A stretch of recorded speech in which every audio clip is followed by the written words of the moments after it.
Assalamu alaikum, mi gente. What is going on? We is back. Allahu Akbar. Somebody said, I hear Mufti in the background. Allahu Akbar. You're doing it. You see, that's me into your consciousness. I take it you guys can hear me all loud and clear. Right, so let me just, I've got an all clear on YouTube, just double checking Facebook. All right, people. I take it is all clear. Yep. You're doing it, people. Look at that. They're so pleased that there's another stream. This, people, is audio is good. It's all good. All right, so what do we have for you today, people? What do we have today? Let me bring in front of you the profile of our esteemed guest for tonight. Look at that, people. Allahu Akbar. Right there, Ustadh Sharghzadeh.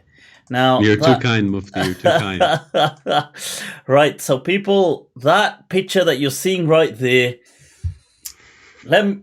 that's just a zoomed out. Now the zoomed in legend himself. Allahu Akbar. Assalamu alaikum, Ustadh. Alaikum salam. Just your brother. You're the Ustadh, man. Allahu Akbar. Allahu Akbar. People, damas y caballeros, let me present to you, ladies and gentlemen, the man, the myth. This is the legend, people. This is, Sharghzadeh. That's how the one of the East, the man from the East, the one who, consider it in line with a superhero, people. Allahu Akbar. You're too kind. You're too kind, man.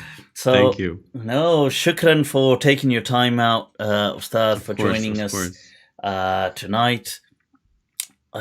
People, I take it everything is, I was just double checking there. Look at that, people sending giant hugs. Right, so those of you that are not so familiar with some of the great work that is being done and has been done by Ustadh Sharghzadeh.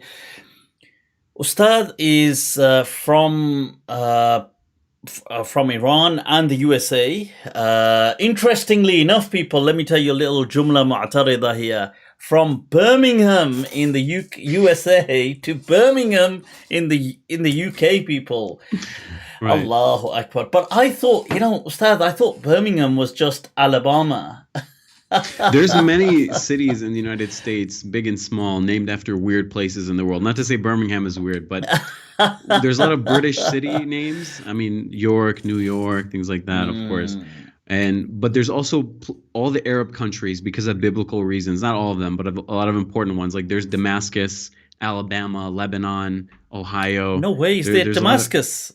There's Damascus, Lebanon, Palestine, a lot of Arab, Jordan, a lot of Arab countries that are in the Bible. And it's funny because you could go to a place where all the people who live there hate or seriously dislike the residents of Damascus today, but it's Damascus, Virginia or something. And there's even a place called Arab, but they pronounce it Arab, of course. They don't say Arab. But I don't know how that became a thing. Yeah, I think I have seen that actually. Yeah, wow.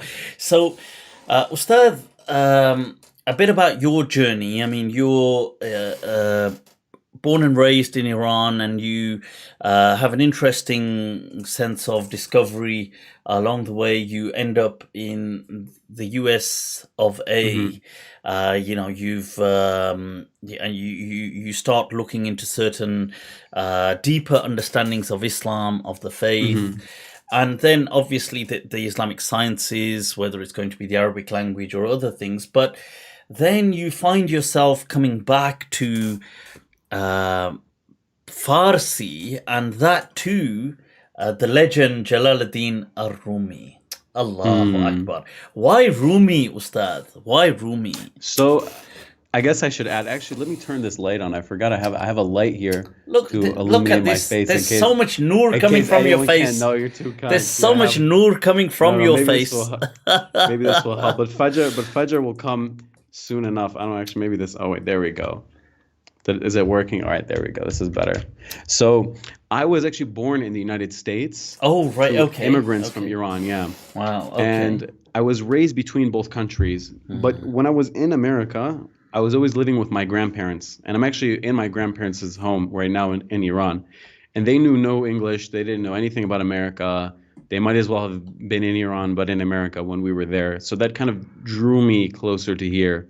So even when I was there, it was as if I was here. Because if they can't speak English, we just spoke Farsi at home, or Persian, as it's known in English.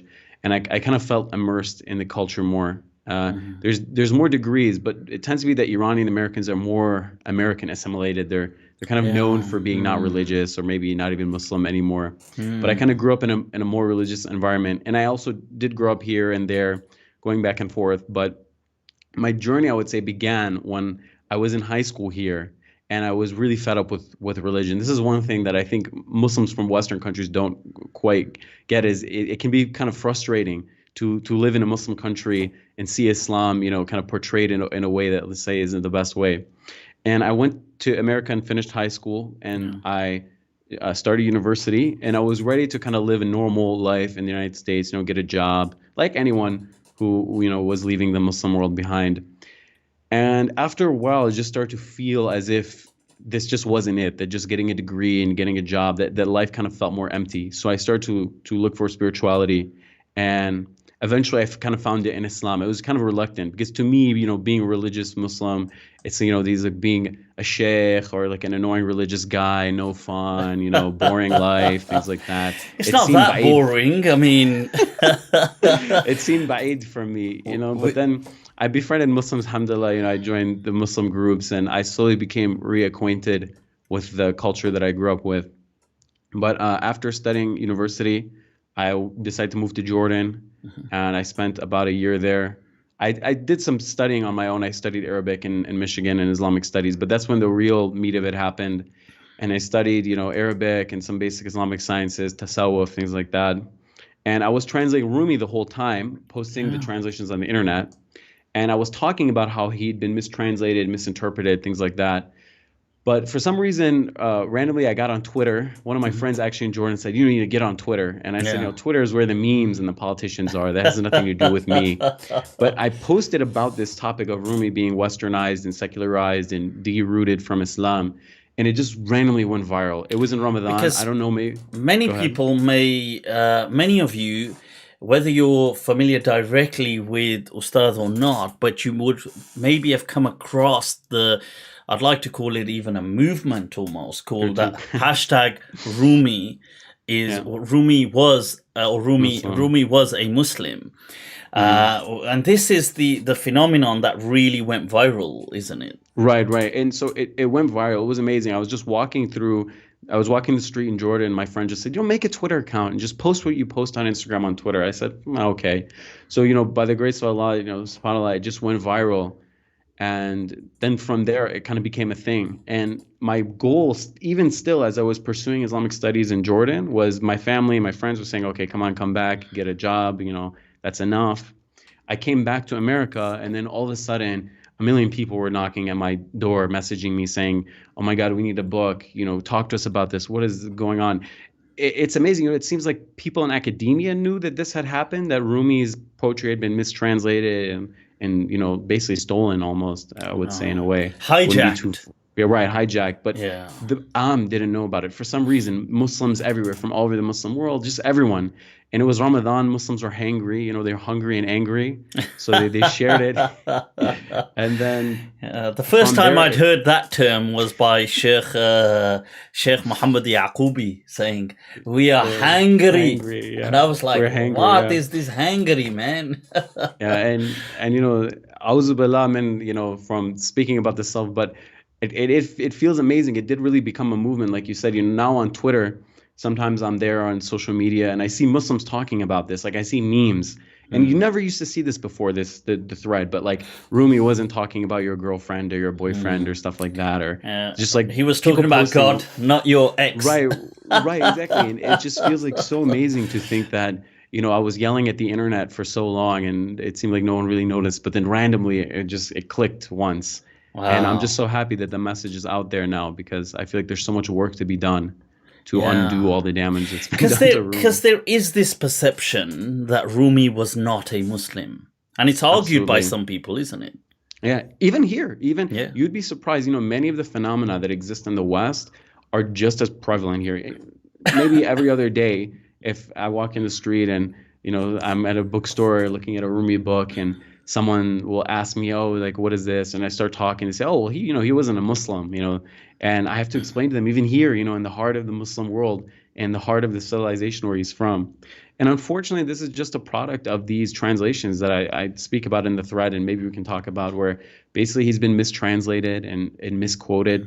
There's a very famous quote where he says, and it's actually from a Persian poem. He says, چه تدبیر ای مسلمانان که من خود را نمیدانم نه گبر و نه ترسا و نه مسلمانم. Namidanam.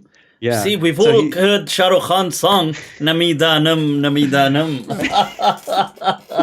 So there's this poem written not by Rumi, but attributed to him incorrectly, where he says, what should I do, O Muslims? Because I don't know myself. I'm neither Muslim, Christian, nor Jew. Now, we know in the Sufi tradition, these types of poems are very common, where, like, Amir Khosrow says, Man kafar ishqam musalmani maro dar kar nist. Look Says, at I'm a the kafir. Farsi. It's just utter, You're too man. kind, you're too Farsi kind. is just so amazing. Oh, Honestly. you're amazing, Mufti. Thank you. And then Amir Khosrow says, I'm a kafir of ishq. There is no Islam in me. But of course, we all know that Amir Khosrow is a Muslim, right? course, This is of just like course. mubalagha. It's for the sake of the poetry, Like when someone says, I'll kill for you, I'll die for you. We don't literally mean that. It's like a loving thing. Yeah. So this has been translated into English as, I am neither Muslim nor Christian nor Jew nor Zen nor Buddhist nor any other belief system. And these quotes are retranslated into Urdu, Arabic, Persian. And then people in the Muslim world, like in the streets in Tehran, will say, but what about this poem, where he says, I'm not a Muslim. Look, you can read it. And then, I explain. By the time I even want to explain, most people's attention span has already run out. They don't want to care. The poets of that era, pre-colonialism and that, you find, especially, these poets that are of that East, or, whether it's going to be Iran, that region, or even into Hindustan at that time, India, you'll find a lot of them say these kind of things almost in defiance of institutionalized religion. That they're against. Isn't that the... Because you see, Mir says this, Ghalib says this, they will say on many occasions, in fact, Mir's famous, where he says, Mir ka deen o mazhab kya poochte ho unne to, that why do you ask about Mir's religion? He... Kashka Kensha, that he put that, that thing on, der mein baitha, he sat in a temple. Kab ka tarke Islam kiya? It's how, it's been ages since he abandoned Islam.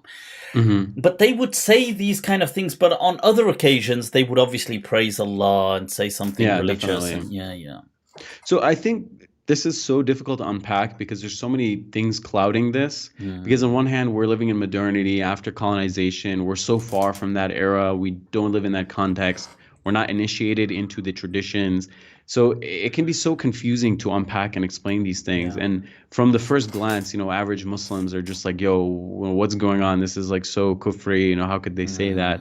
Of course, some people like from South Asia or Iran are initiated into these a bit, through qawwali. But generally, this was a tradition that existed in Sufi poetry, where you kind of, from the Zahiri, the external basis, you kind of break some of the molds of traditional Islamic. You say overtly blasphemous things, but in the internal sense, it's deeply Islamic, if that makes sense. And there was always this tension between the two types of Islam. So there's one type of Islam that's just fiqh Islam. And that's probably represented by the Salafi movement today, where these Muslims who say, look, you just pray, you fast, you gave your zakat, you do your hajj, your pillars, whatever, you're done. Very robotic outwardly. Right, it's very robotic. And the Sufis say, yes, of course, that's part of Islam. All those things are important. But that's the first part of it. Then the second part of it is to go down another layer and to understand yourself and to understand God and to think more deeply about these things, right? You can just do the basic fara'id and just, call it a day. But you might not get anything deeper from doing that.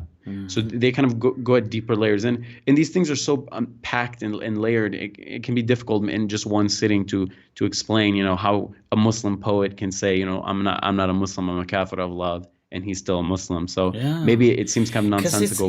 Because when you think about it, you see, one of the most profound sense of comfort is being comfortable in this violation of taboo. Right. Because you see, they're trying to say this is the ultimate taboo, isn't it, with God?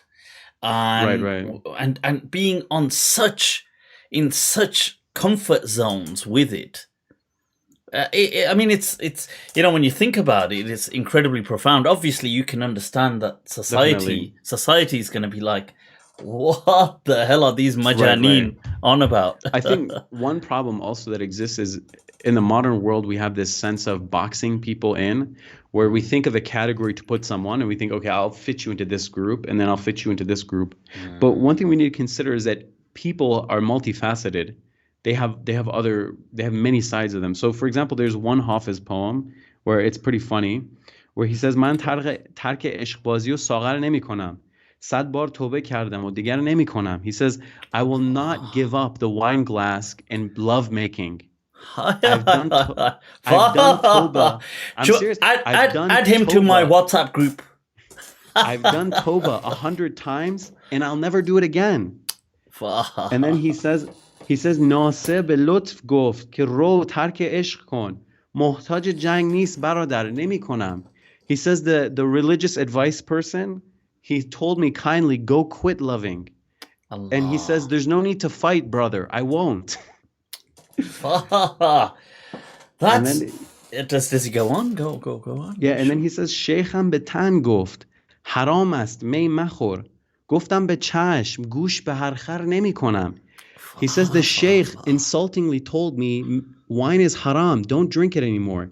And I said, yes, it's haram, but I don't listen to any idiot.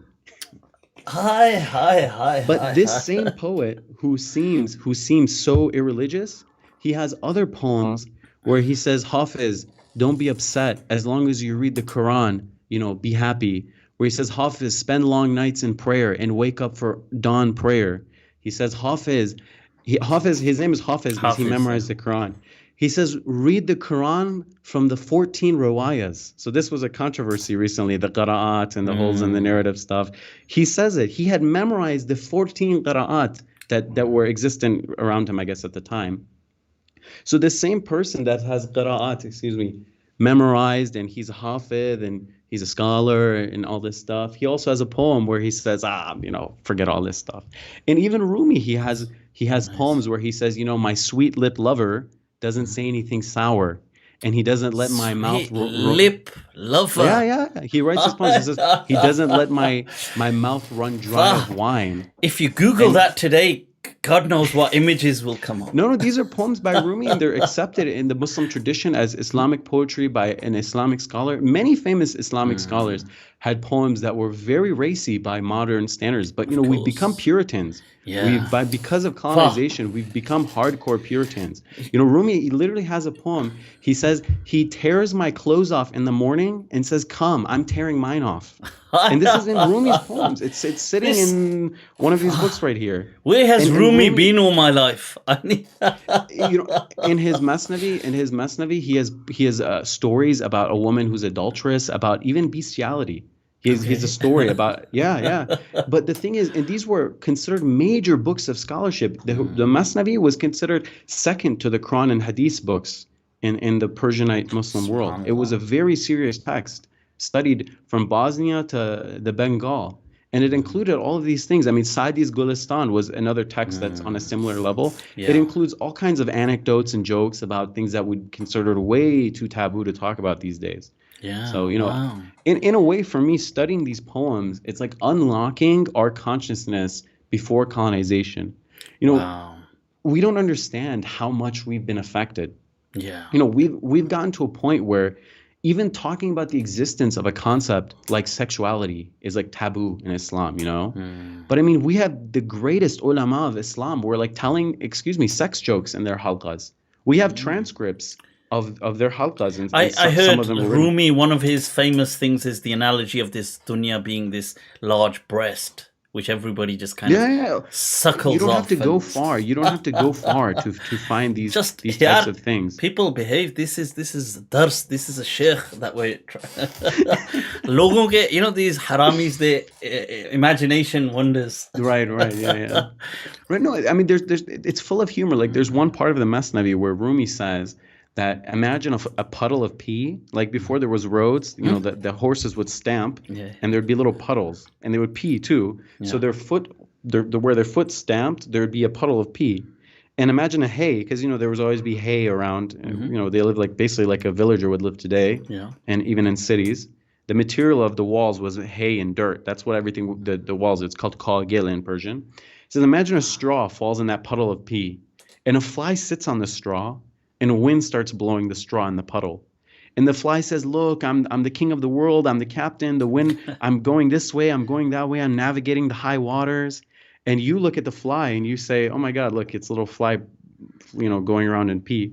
And that's us in the dunya. This is the analogy in the Masnavi. Right? He's saying we think we're kings of the world, but we're really just a fly on a piece of straw and pee, floating around. But if you tell this to a modern Muslim, oh, what is this talk of pee and flies and all this this non-Muslim stuff? So yeah, in a way, studying these texts can help unlock, like I said, unlock our consciousness from before colonization. Can give us a window into what Muslims used to be like. And I'm circling back to that sense of comfort and security that people had with their faith. Iman was not something that was, they didn't fear that it kept breaking. Like, oh my God, is my Iman still intact? They were very comfortable in their skin. Absolutely. Yeah. Absolutely. We to borrow from Sheikh Abdul Hakim Murad, we have anxiety Islam. I'm pretty sure he said that. We're in a state of agitation where we're so worried about crossing lines. We're so boxed in. We're so straitjacketed. We're worried that we'll get takfired on Twitter if we say something wrong. That these Salafi internet mobs will come run after us and kick us out of the deen. But I mean, again, someone like Hafiz, his book, it's full of things that are from just a very basic reading would seem very against Islam, especially by our standards. But his book was one of the most important books in Persianate Islam, in the Ottoman Empire and the Persian empires. I mean, Jami, Maulana Jami, who wrote many famous naats, he gave him two nicknames. He Tarjuman al-Israr, the translator of secrets, and Lisan al-Ghaib. And Jami wrote, and he has a book where it's kind of like Attar's Tadhkirat al-Awliya, like they'd write biographies of saints. Wow. He wrote that, I don't know if Hafiz was a Sufi. I can't tell you for sure, but every Sufi should study Hafiz. Wow. And that's the same guy who wrote the poems that I said I won't do Tawbah and I won't, I'm going to keep loving and things like that. So wow, that it's amazing because this path of mysticism or gnosis, this kind of this alternate knowledge. It's very interesting that in Islam, you see, Sufism, this kind of tazkiyah thing was in many places. This kind of, let's be more spiritual, let's be more, like it was in North Africa, it was in, in Egypt, it was in the Middle East. But in the East, in the Sharq and Ma Wara al-Nahar, and when it goes towards Hindustan and these places, it really becomes a unique phenomenon in the sense that, I mean, some would argue that maybe they blended in other cultural practices, religious practices they had from pre-Islam, but they were very comfortable with it. So these figures who would then challenge institutionalized Islam, and they would also be quite untouchable from a the public kind of revered them to the extent in India you'd get like people, ancient India, even modern India and Pakistan, but you'd get these almost crazy people that would be like these majdhub al-hal, these kind of like, and they would be at these kind of khanqahs or darbars, and sometimes they would appear to have like almost a separate license to be able to do what they want, and they're allowed. You know, like a lot of them would dress differently. They would have jewelry. They Right, would right, wear, right. and it's just fascinating how they had this maqam amongst the common people, and obviously, in some ways, the roots of this is with people like Rumi. You know, you see these Definitely. iconoclastic practices, like even this dancing thing. Right, I right. mean, this is. I mean, tell us about that. This Sure. Well, so whirling I'll start by saying dervish. I don't necessarily endorse all of the practices that all Sufis do. Like any religious group or group of any type of group, there's going to be good and bad people, honest and dishonest people. So I'll say that, and definitely, Yeah. when it comes to deen, you should really be careful who you take your deen from and the practices that you do, and because you can Sheikh, are you reading a script right now given to you by the Saudi regime? The Saudi Just Hispa, yeah. if you need help, Because just blink the thing twice. is, there's a lot of, I will say that I don't want to say a lot, but there's an element of, they call them goofy Sufis in English. There's an element of people who maybe they're a bit extreme, or maybe there's some bad people who pretend to be Sufis. So there's definitely some practices that exist that I wouldn't necessarily co-sign all of them or say that they're all You good. see, I wanted to say that, you see, when I'm saying making these observations, I'm not Yeah. making them from like as a mufti per se. Like, No, I agree. I'm I not trying to understand. say that I wanted to, these are good things in right, Islam. right. I understand. Yeah. Yeah. I wanted to give that as basically as a disclaimer, because sometimes this happens, like someone will message me some weird thing, or like, so is this okay with you? I just want to say, like, because there's some groups that are considered Sufi, but they're not really Muslim, and they say things that are like against Islam. But I'm basically trying to protect myself from this. Oh, of course, I'm not necessarily saying everything out there is because good. I meant from an observational perspective. It's very interesting. Just for the viewers, phenomenon. just so that no one's misguided. Inshallah, I don't want to cause any problems. Look at for that, anyone. mashallah. But, Ustad, the first you, concern is your iman. But look at that. But basically, I don't know if words can explain it. There's this saying that they say Sufism is like asal. It's like honey. You just need to taste it. You can't quite explain it. But when you get to this spiritual state, there's certain actions and expressions that might seem crazy to a person who's not there, but it seems so right to the people who are there. They reach this level where the things they do it might seem, again, weird to us. It's almost like if someone stubs their toe, they might yell out really loud, for example, and that might be weird to us. Like, why are you screaming? But if you were the one stubbing your toe, you know exactly why you're screaming. So the same thing goes with these Sufi practices, some of them, the whirling, the chanting, the screaming, the jumping up and down in the hadras and stuff like that, where if you're not there, if you're just seeing the video, or even just there in person, but you're not into Sufism, it might just be like, yo, what's going on? Yeah. But these are deep spiritual experiences, and they're real. I've experienced them. They're definitely real. And this is part of Sufism. It's an experiential knowledge. It's not passed down in like these books. It exists in these books, of course, but you could read all these books that I have and never be a Sufi. But you can also be illiterate and never read a single book and be the best Sufi, out of all the Sufis. And this is one thing that the sheikhs, they've always said. Even recently, I was listening to a sohbat. One of the sheikhs here in Iran was saying, don't just sit in a corner and read a bunch of books and think that you became a Sufi. Sufism is experiencing. It's about the living the deen, not just practicing the deen, but living the deen, feeling the love for Allah and His messengers, sallallahu alaihi wasallam, and things like that, and all the shuyukh.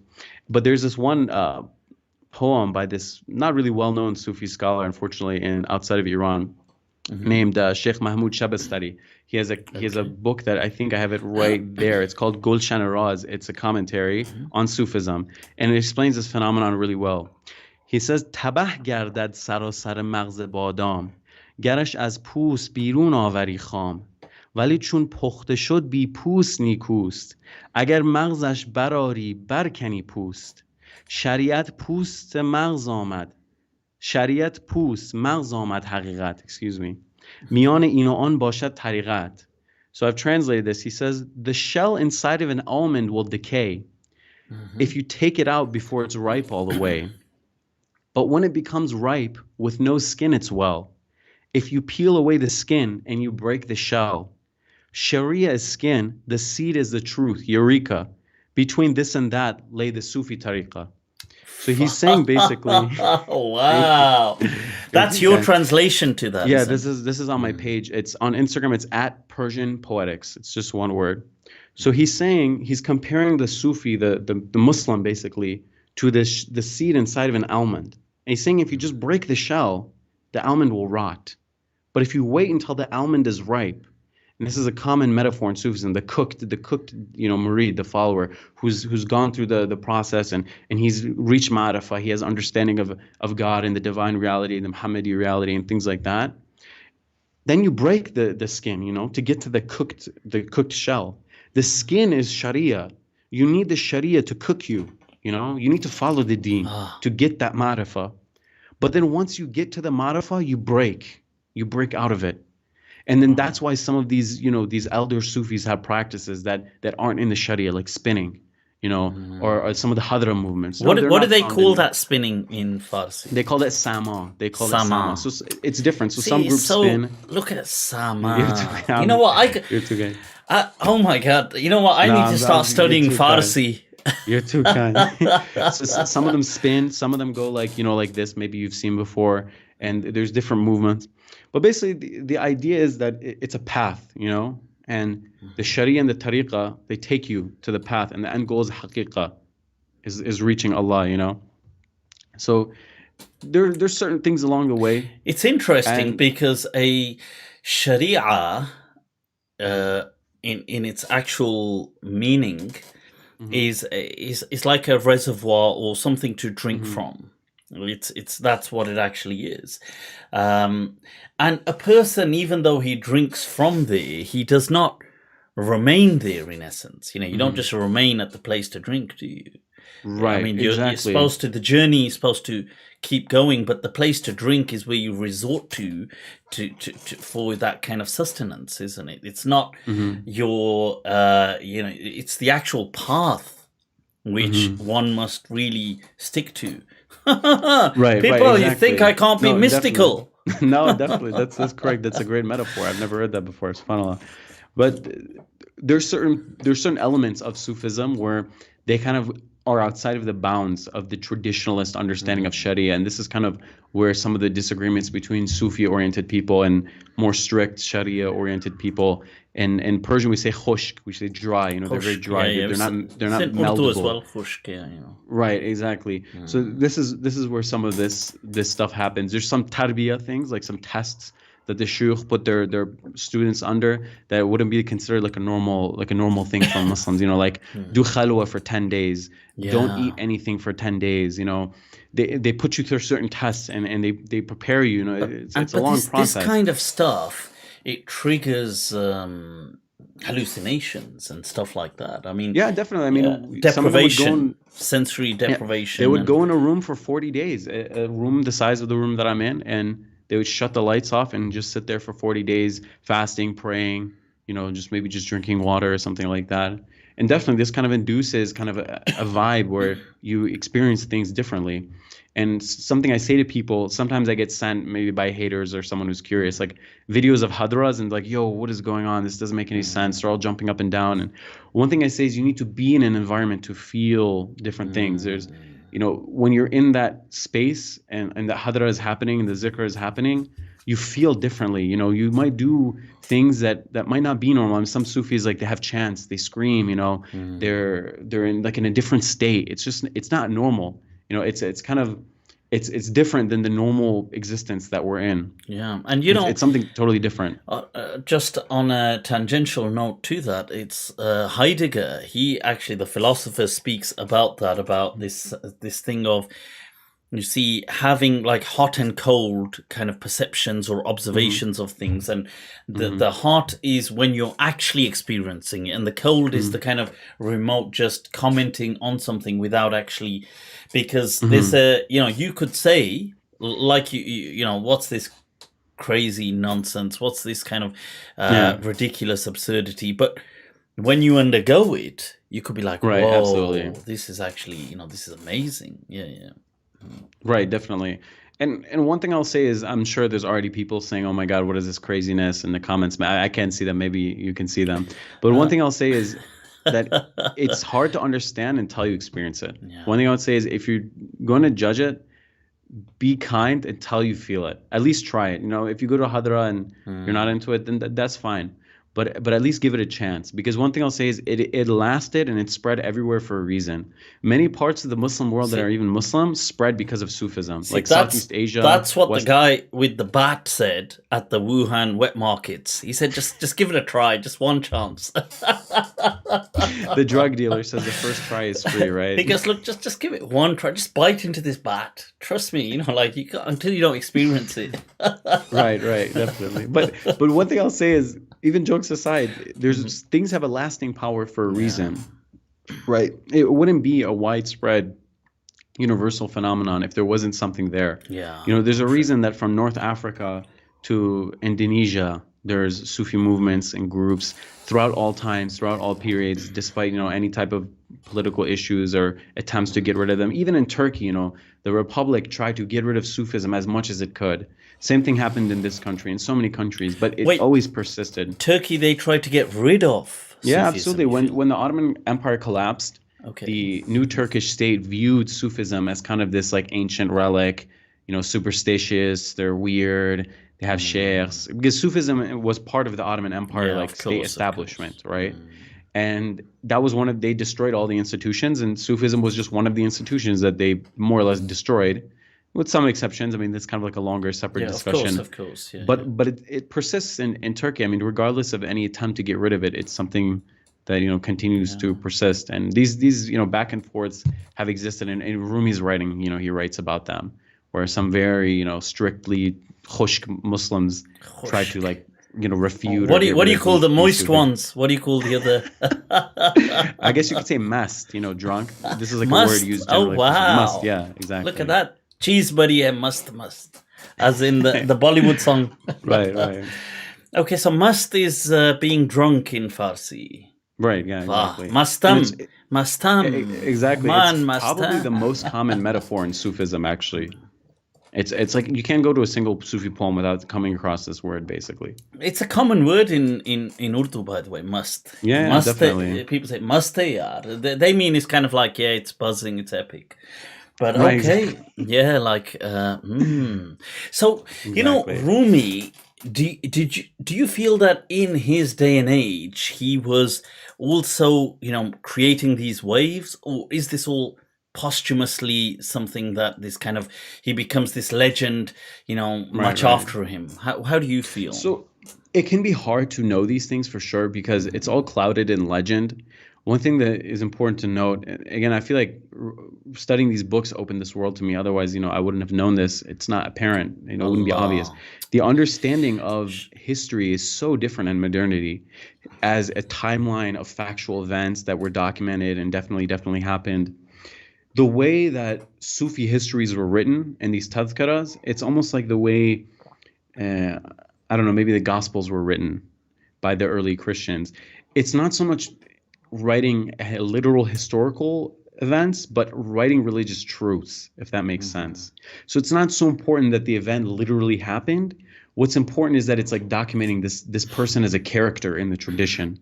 So ultimately, for that reason, the early historical sources about Rumi, it can be hard to verify how true they are. But based on, I think my best guess is that Rumi was definitely famous in his city. Now, how famous he was outside of his city, probably not that famous, and that's because information traveled very slowly then. Yeah. But many Sufis that are very famous now, it's a posthumous thing, basically. Of course. I mean, so they'll be known in their community, in their city, maybe generally, and maybe someone in nearby cities will know that they exist. But then once they die and their poetry is collected and copied and taken to new cities, and then usually what happens is their students, when they die, they don't want it to collapse. So they pick a leader and then they start the Sufi order in the name of the, Naqshbandi, for example, is named after Sheikh Naqshband. Chishti is after Sheikh Chishti. The Mevlevi is named after Maulana, things like that. Yeah. Qadiri after Sheikh Abdul Qadir Gailani, radiyallahu anhum kulluhum. But basically, it's a tradition that's founded afterwards, and then they really become famous. So maybe in their lifetime they were only known in their city, and that's it, or maybe their province. And Rumi's is this Mevlevi. tariqa, isn't it? Is this more his children bringing this to the forefront, or what's Definitely, the... yeah. So his son Bahadin, no, I'm sorry, Sultan Valad, mixing his father and his son's name. Sultan Valad, when he passes away, he becomes the leader of his Sufi order, and his Sufi order is a bit different because most Sufi orders have this thing where it's like a silsila that connects them to the Prophet sallallahu alaihi wasallam all the way down through people to the current sheikh. So if you say like the sheikh of the Naqshbandis today, he has a silsila that takes him all the way back to Abu Bakr Siddiq and then the Prophet, sallallahu alaihi wasallam. And the Mavlavis don't really have it this way. It's a tariqah that's just founded after Maulana passes away. It's not like he took the tariqah from anyone. So the person that runs it is, I'm pretty sure it's called Chalab. It's called a Chalabi. It means something in Ottoman Turkish, like some honorary title. And it's run by his descendants, actually. I think it's the only tariqah that's like that, where it's been in his family, like son to son to son to son to son, for like dozens of generations. And it's based in Turkey, in Konya, where he's buried as well, and it still functions. And it's the only Sufi order that was comparatively spared the republicanization of Turkey. When the Ottoman Empire collapses and all the Sufi orders are purged, the Mevlevis kind of saved themselves a bit. Okay, I see. And what's with this whole, this Nisba Rumi, the Roman, right? Almost, this is actually like kind of controversial because exactly. It seems like everyone hates this title, because I get a message once a week, I think, of someone who wants to claim him, whether it's Afghan or Turk or Iranian. So why do you call him Rumi? So basically, he wasn't known as Rumi until a few centuries after his death. But basically, Rumi means the Roman. But it's confusing because we think of Rome as in Italy. Yeah. But they called him Roman because the Byzantine Empire this is like a modern naming, Byzantine. It was called the Roman Empire. And they controlled Anatolia. That was their base in the Eastern Roman Empire. So they called Anatolia Rum, which means Rome in Arabic. So he became known as Rumi in the West mostly. He's not really known as Rumi outside of Turkey and Europe and America. And everywhere else, they call him Maulana, which means our leader, our Mawla, our master, or Mevlana in Turkish, or Molavi, which means my master. And that's what his students called him. And most Persian speakers still call him that. Turks and Arabs call him Jalaluddin Rumi. I'm fairly certain. Some people who are kind of more adamant about insisting or making sure that it's known that he's from Balkh, which is in modern-day Khorasan, Afghanistan, they call him Maulana Muhammad Jalaluddin Balkhi. Oh, do they call him Balkhi? Okay. Wow. Yeah, in Iran, like, I'm pretty sure this will have it. It doesn't have his name on here. That's interesting. But if you were to go to any book published in the Persian-speaking world, I don't know where his name would be on this. I guess they don't even have to put it. He would be called Balkhi. Wow, this doesn't even have his name. See, that's how famous he is. Wow. But if there were to be a book with his name on it, oh no, here it is. Hazrat Maulana Jalaluddin Muhammad Balkhi. Wow. Okay, I didn't know that. Yeah. Because my understanding was that, you see, it's the kind of Persian kind of sultanate that was ruling over that region of Rum, which was Byzantine, not the like modern day Turkey, basically. And that's why this whole thing, because he's associated with that. But what's interesting, on just a side note there, is even things like what we think of today as, like you mentioned, because when we think Rumi, Roman, we think Rome in Italy. Right. But like when you think of Turkey, not the country, but the actual, the bird, turkey. Right. So it's called in Arabic, like we call it turkey, and it's called a Rumi, a Dikur Rumi. They call it Rumi, exactly. So because it's and if you're gonna because if you're gonna associate it with Turkey, and we call it Turkey in English because of Turkey. So it's just as a right. It's interesting, definitely. I think I've gotten some criticism quite often about why I call him Maulana Rumi, because they think I'm trying to erase his origins or something. But basically, the reason I call him Rumi is because he's known as Rumi in the West, and I'm trying to correct his image. But I add the Maulana to make it more authentic. So I don't call him just Rumi if I can help it. I call him Maulana Rumi. So both the authentic element and then the later, created element, basically. Yeah. I mean, people would argue, Ustadh, that let's be real. They're going to say, look, these people brought in this kind of experiential aspect, this gnosis or this Mhm. mysticism. But some people would argue that they damaged the perception of Islam and they distorted the Sharia and things like this. What are Mhm. your thoughts or responses to these kind of claims? Because these are common Sure, claims sure. often Sure, found. definitely. So one thing I'll say is Sufism definitely did not damage the image of Islam. If anything, it improved it. It spread. Islam spread to many parts of the world via Sufism. In South Asia, it wouldn't have been Islam wouldn't have been as deeply rooted had it not been for tasawwuf. And the same thing can be said for Southeast Asia, in China, and many of these lands in Persia. Islam was spread by the Sufis because it's one thing to just conquer a land and control it. You can leave and then everyone converts away. But it's another thing to have staying power and actually finding a way into the society. And a lot of times it was through the Sufis because the Sufis have a much kinder usually approach to non-Muslims. They have this understanding that okay, because a lot of Sufi tariqas even accept non-Muslim students. They're And not technically like Sufis, but you can still learn and sit with us and and learn from us. some were to a great extent kind of ecumenical, like they kind of saw other people as also will attain salvation as in everybody. So you see, for Definitely, example, yeah. in India they weren't that harsh about trying to convert the Hindus. It was more about try to be a more loving person and things like this. Right, Yeah. right. So it's easy for someone who lives in Arabia, and I mean that like in the peninsula, to say, oh, all non-Muslims go to hell and they're all evil and don't befriend them and don't say salam to them because they don't have any non-Muslims near them, Yeah. right? But if you live in India or Iran at a certain point or Southeast Asia and you have Buddhists and Hindus and Jains and all these people around you, it's kind of hard to look around and say, oh, all these people are evil and najis and filthy and shouldn't say salam to them and stay away from them and don't befriend them and all this stuff. At some point, you see that okay, these are people, they're humans too, they're just like And, us, they're very they're decent, religious. and they're very good Right, people as right. well. Exactly. Yeah. So a lot of times the Sufis say that salvation is determined by amal, not necessarily belief, strictly belief, right? One of my teachers here, I met with him recently, and he gave me an example for this. He says, imagine you're on Yom al-Qiyamah, you're in the Akhirah, and they're asking, who will go to heaven and who will go to hell. And this big fancy, Mufti Saab sits, and in Iran we still have these people, because Iran, I think people Do, maybe because it's Shia, they overlook it, but Iran's really run in a way that Muslim countries used to be run. Our qadis, wear turbans and they give death they sentences and don't, things. just to be the word mufti. It's not used that much in Shia No, Islam it in doesn't Iran, exist in isn't it? Yeah, yeah. Tashayyu. They don't use it. The concept is different, yeah. Yeah, yeah, But yeah, yeah. they have a marja, Yeah, they have a which gives marja. Yeah, yeah. But maraja. basically, like someone like dressed like me would be sitting and ruling. And so my teacher said, imagine on Yom Al Qiyamah, we have this guy who sat and he says, I was a mufti and I was a qadi and I wrote sharh for Sahih al-Bukhari and I did all this stuff and I I used to did stream on Facebook and YouTube. I did all this khidmah for the deen, but he gave two death sentences that were incorrect. They were Wow. innocent people. He gave incorrect death sentences, or he was unjust, or something like that, or he was harsh with someone, so the person got turned away from the deen, and that person would have been a great, alim, but alas, they didn't. Or he's took a bribe or did something wrong.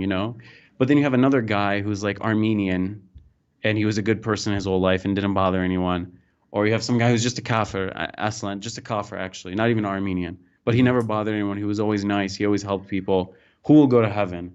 And my teacher said 100 rahmas on the kafir that doesn't hurt an ant, and shame on the Muslim who hurts other humans. And there's another saying in Sufis. It's saying that the sheikh of the town said that drinking wine is haram, but drinking the blood of people is halal. Subhanallah. This is common points that Sufis bring Yeah. against No, these it's like very so true. dry, Yeah. like some of these leaders. It's like, are you even a Muslim, man? They sit on the minbar and they so easily just like call for the deaths of other people, like so thoughtlessly.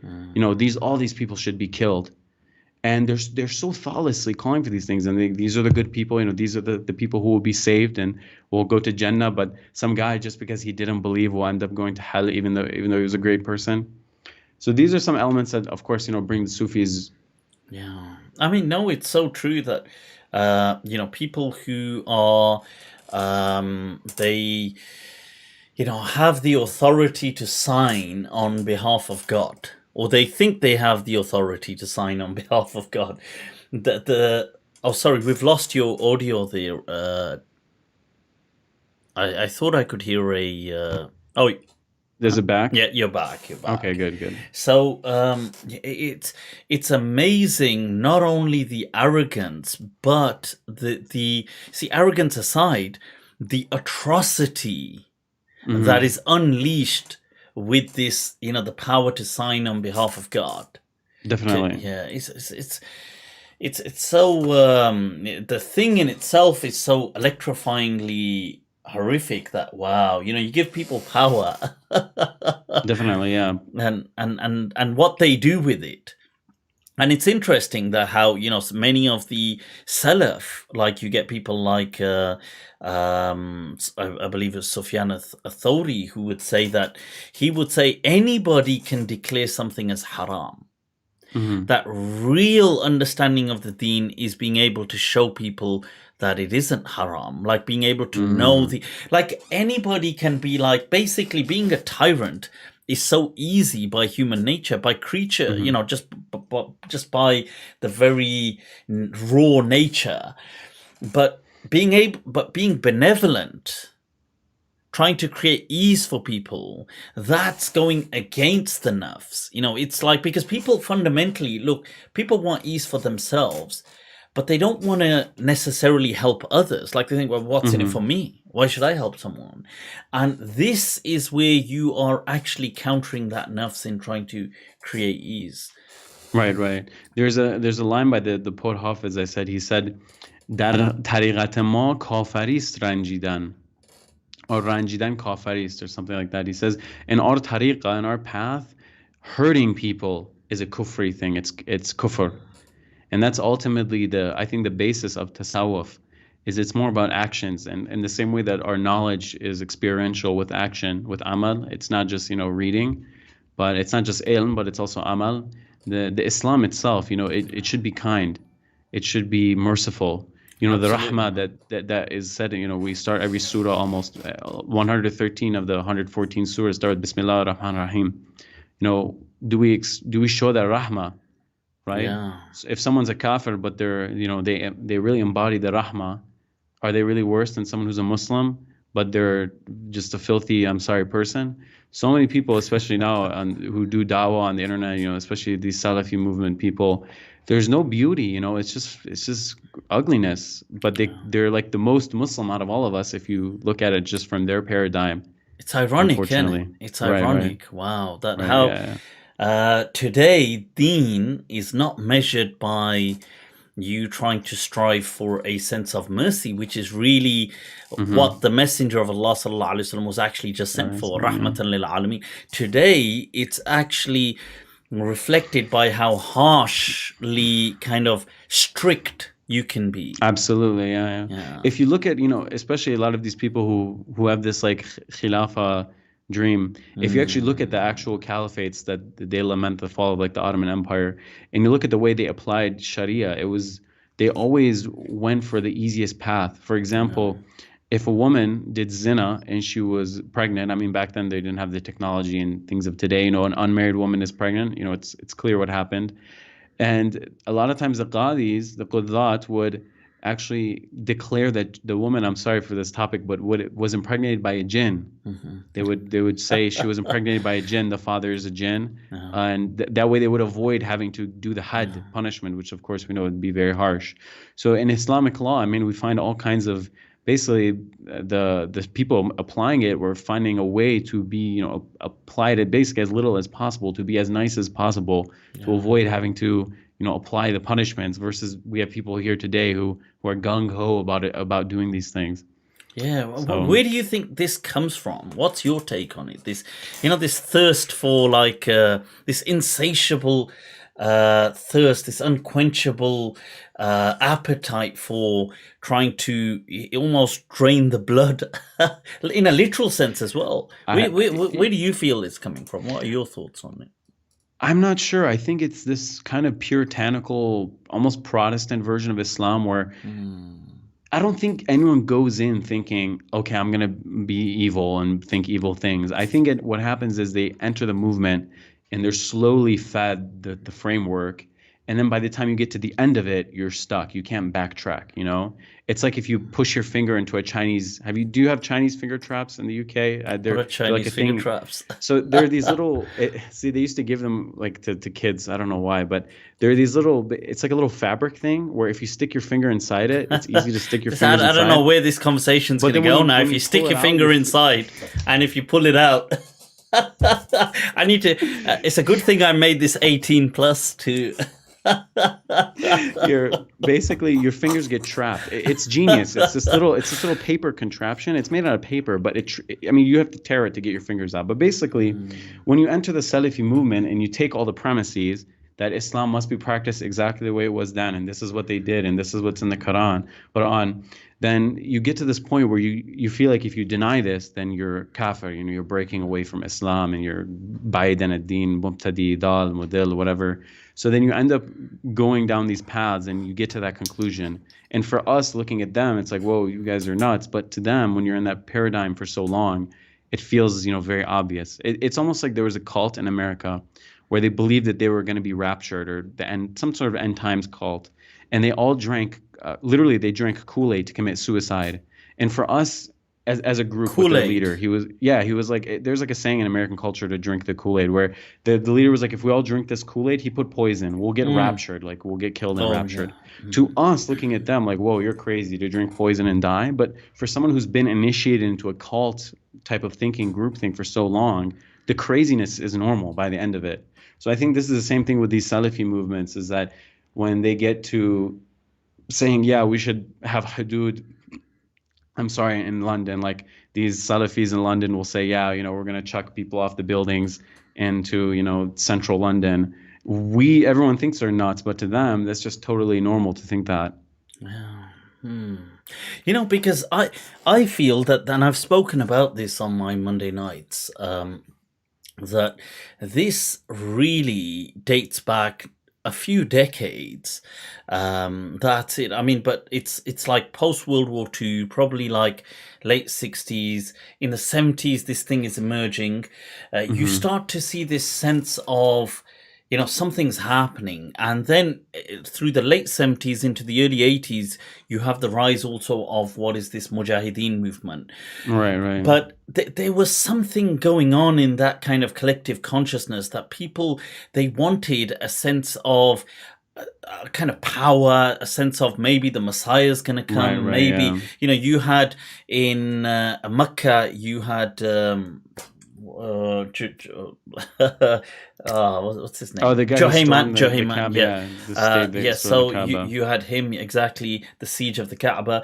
You had also 1979, you had things like the Iranian Revolution, Yeah, right. Ayatollah Khamenei. I mean, what are your thoughts on that, actually? Just touching in on this briefly, because it would have then shaped Sure, yeah. a kind of psyche that is still pretty much there, especially Yeah, in right. Iran. Yeah. Absolutely. I think generally these movements, specifically the Salafi movement, it's kind of a lowest common denominator thing. If you look at someone who is looking for an identity, is confused, is upset growing up as a minority in a Western country, and you give them this kind of harsh, strong, this is us, very simplistic reading of something that doesn't require much thought. Here it is laid out in black and white in 100 pages. You're a perfect Muslim. And it also kind of feeds into the ego as well. Look at someone who's studied for 20 years and you've just converted to Islam 10 days ago, and your name is Abu Jihad al-Britani or something, and you say, oh, you're a kafir. It kind of makes you feel big, like it's an equalizer in a way. Like, I'm 1 year into the deen. I couldn't even tell you like the what's necessary for wudu or whatever, like the steps, but I can say that this scholar of 50 years of study is a kafir. But with the Iranian Revolution, I don't know, I feel like it was a course correction in Iranian history, because we had been so abused, and it just felt like there were so many injustices by the West, with the coup d'etat against our prime minister, which the anniversary of it, I think, recently passed, or I think it's coming actually. I'm sorry, I'm losing track of the months with COVID. With so much foreign meddling and so many things, and Iran just had been generally on a decline for 2 centuries. And then, again, we talk about religious movements. A religious leader comes and there's kind of like a frenzy, and there's kind of this feeling in the air that, something's happening. And then the whole country kind of moves in a direction, and something happens. And go ahead. Because you see, I'd read from in the book Khomeini's Ghost, and it was kind of speaking about the revolution and things like this and his rise. It was very informative for me because I had no idea, for example, how active he was in France, and people were writing to him, and but there was this kind of vacuum being created in Iran, and there were several factions that were kind of struggling for that liberation, let's say. Absolutely, yeah. And there were secular factions, there were kind of like communist factions, there were many different things.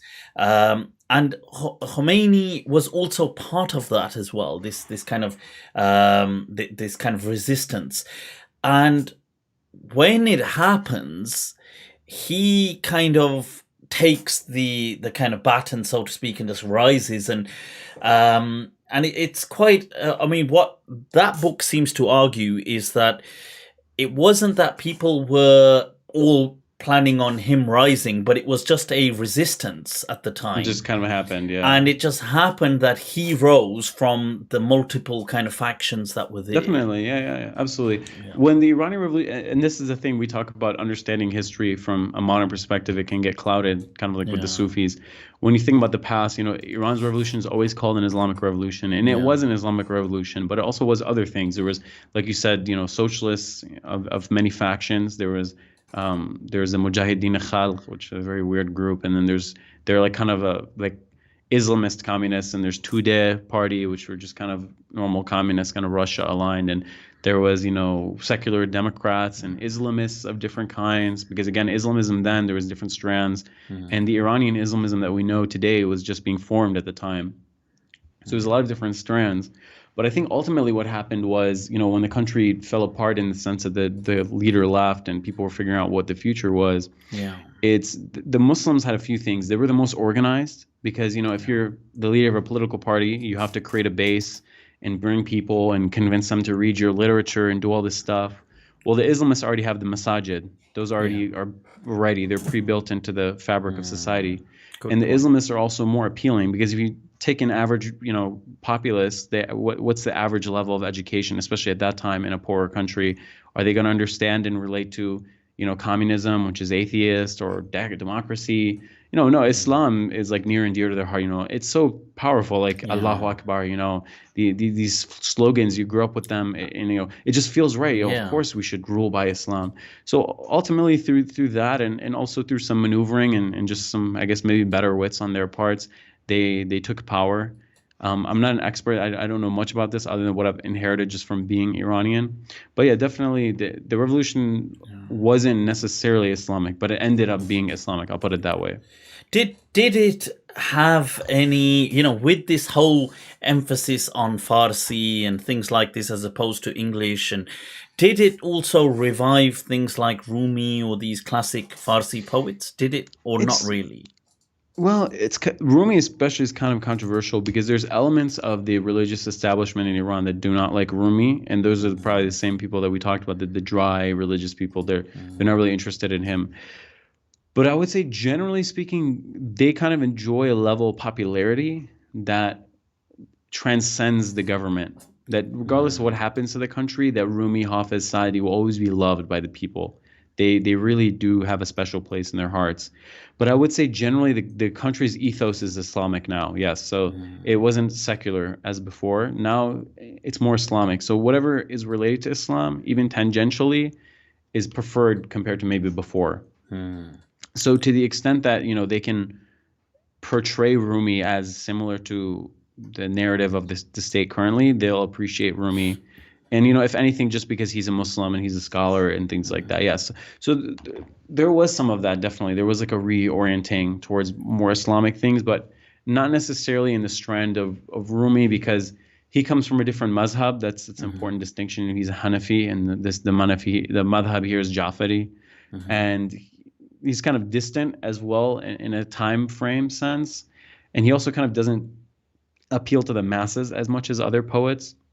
Okay. So his popularity didn't really have much to do with the government coming or going, I would say. It doesn't really make a difference now. So, somebody had mentioned here, whilst we were speaking about the kind of rising, and the uprising and multiple factions, and you'd mentioned there were communist groups and socialist groups, and I think, I don't know if you'd said it, but I think somebody was trying to quote you, so I don't know whether they were quoting you saying it or that Islamic socialist, and they said lol.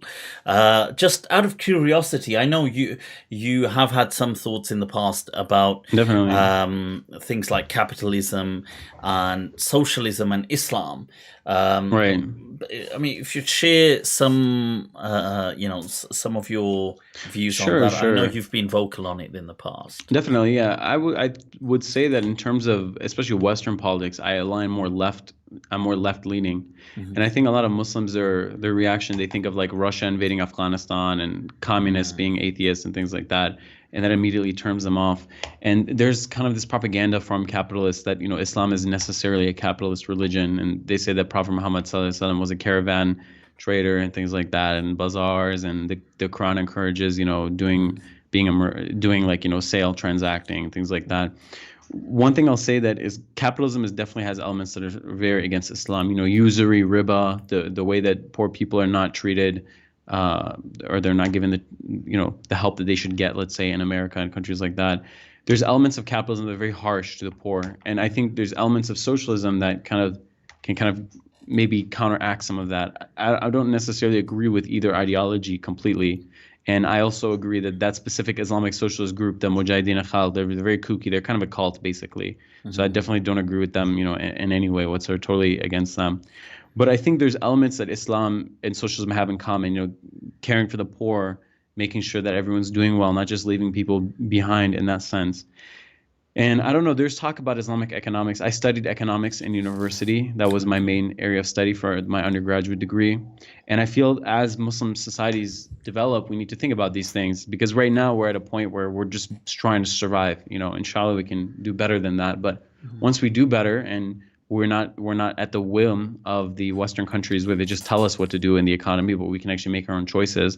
I think we need to think about what Islamic economics would look like in modernity. And I mean, we had Islamic economics before modernity, but we don't have it now.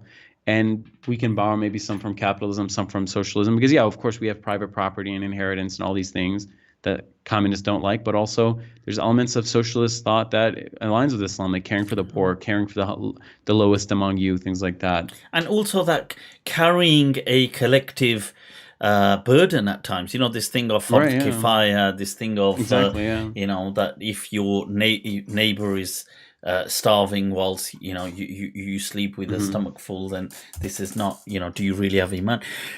Why, on this topic, there's been in certain countries, there's been historically a rise of socialist kind of communist groups within Muslim countries. So, for example, or certain parts of, whether you can look at India or even in Pakistan, or I know, especially I think in Bangladesh, I think there was at some point a powerful that it was a group, whether they influenced many or not, but it was a kind of powerful group.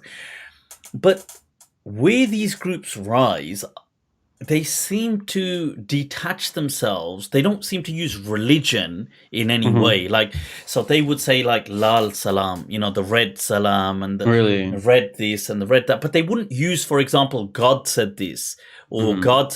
They would speak about socialism and communism and that kind of stuff, but almost detached from religion altogether. I'm not sure if you've experienced that or come across it, and if so, why do you think they were taking such a route like that and not trying to incorporate religious teachings into it? Because I think ultimately communism stems from like a materialist worldview that's different than the way Islam understands the world, and it strives for things that Islam definitely does not call for. For example, the Quran acknowledges that, it says we created some among some above the others. I don't know if I'm quoting it correctly. Basically acknowledging that not everyone's the same. People have different abilities. They'll have different risk.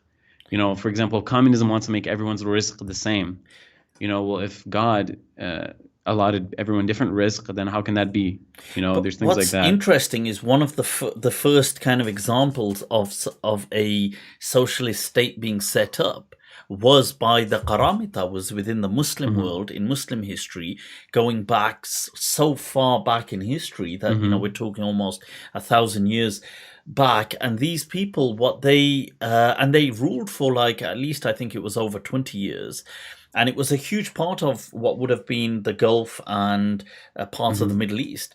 I was quite surprised when I first learned that oh wow, the Qaramita, what they set up was a communist kind of state. They spoke about everybody, and they were very strict, and it had pros and cons. But yeah, so it was just a question that I thought, well, people who, for example, argue for capitalism will use religion to argue for it. Like they'll say, look, Allah says this, the Prophet says this.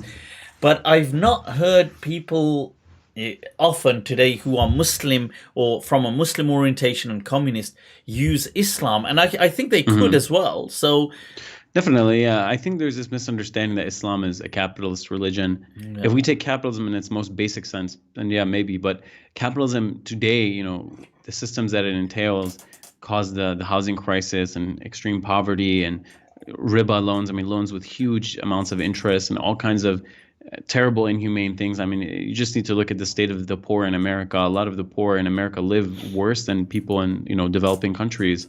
So we just need to look at that to know that the way capitalism is practiced is definitely not fully in line with Islam.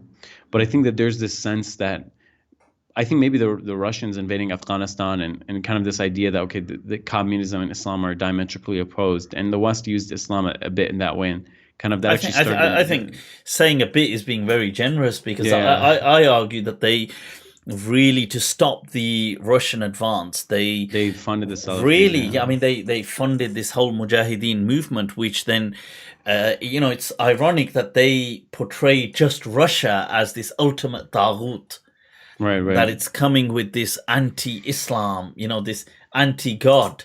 Because Definitely. It's interesting, because I in the past have asked, I mean, I'm not a communist, but obviously I do agree with socialist values in the sense that liberal social values, like in the UK, we have, like, whether, parties like democratic parties like Labour are ultimately a socialist kind of party. It's for the public. There should be more things like the National Health Service and things like this. But you see, I remember when I used to study, people would, like when I was in Pakistan, in the madrasas or different parts, people had this inherent kind of almost this quick knee-jerk kind of reactionary hatred towards the word communism. And they felt that it was almost like an Islamic Imani viewpoint that, of course, this is an antithesis to faith. And you think, well, okay, but why? I mean, I don't have an issue necessarily as much with capitalism, but I don't see why people feel that, well, this, because by that standard, so would this then. I'm just thinking, if this, because they're both kind of arbitrary the way I see it. Right. Yeah. I think, ultimately, neither of these modernist systems will fall in line with Islam completely. And there's elements of both that are with Islam, and there's elements of both that are against Islam. Like I said, in capitalism, there's private property and inheritance and things like that. And in socialism, they give, free things to the poor. Well, guess what? In Islamic states, the Bayt al-Mal used to give food to the poor. Yeah. That wouldn't exist in a purely capitalist society. That's an element taken from socialism. So I think we have this thing where we react before we think as Muslims, a lot of us, where we have this idea of what's right and what's wrong. And the second we hear something that we think is wrong, we just shut ourselves off and we're not trying to hear it. So if someone who is not, familiar with the tasawwuf or things like that, and they hear that in a hadra there's dancing, okay, there's no dancing in Islam, it's haram, I don't even want to hear it. Or if they hear that communism is an atheist ideology, which is true, they don't want to hear it, But in my opinion, we should see what good we can take and leave the bad. Why should we have this point of view where we should just hate everything that seems to not fall in line with our values? Why not see what's good and pick that up and leave the bad? And it's used synonymously in many in many places with atheism. It's interesting that it is. I think somebody had mentioned in the comments as well that in Bangladesh it is literally synonymous for atheism, and I can understand that it is because people say, well, oh, Karl Marx and so on, and I find that very just quite amusing because I think, well, like you said, I don't see how any of these ideologies, they're not necessarily part of Islam. I mean, they're not necessarily totally alien to Islam either, but religion works differently, could have aspects of both. Right. Yeah. I think ultimately, I feel as if leftist ideology is more in tune with the Islamic ethos because their goal, although I'll say elements of their goal is misguided, it's impossible to create perfect justice on this earth. We're humans, but their goal is at least more noble because the goal of capitalism is to just collect wealth and to just create more wealth and more wealth and more wealth. And that's ultimately what drives all the decisions in capitalism. Will this get us richer? And the Quran, it speaks against people. It says, woe to every backbiter and things like that, and who counts his money and thinks that it will make him everlasting, right? Yeah. It's speaking against these people. And I think ultimately the capitalist, if we think of the peak capitalist, we think of someone like Jeff Bezos, who just has an insane amount of money that no human should ever need or want or something like that. But on the flip side, if you look at leftists, again, not saying I agree with them completely, but their goal of establishing justice, it's a nobler goal, in my opinion. Yeah. I agree with you. That's one of the names align of with Allah the left. Al-Adl, right? The just. Or Al-Adl, I can't remember which. I'm sorry. For those watching, I haven't slept and it's almost Fajr. Because the time zones are very weird, so I'm a bit out of it. That's the intoxication, Sheikh. That's the whole the knowledge, the irfan of Allah. Sufis used to do that. They used to stay up from Maghrib to Fajr time, just doing zikr. Welcome to our world. I mean, I stay up as well as a vampire, but I'd like to say I stay up doing dhikr and remembering Allah. But I mean, how much lies can I tell?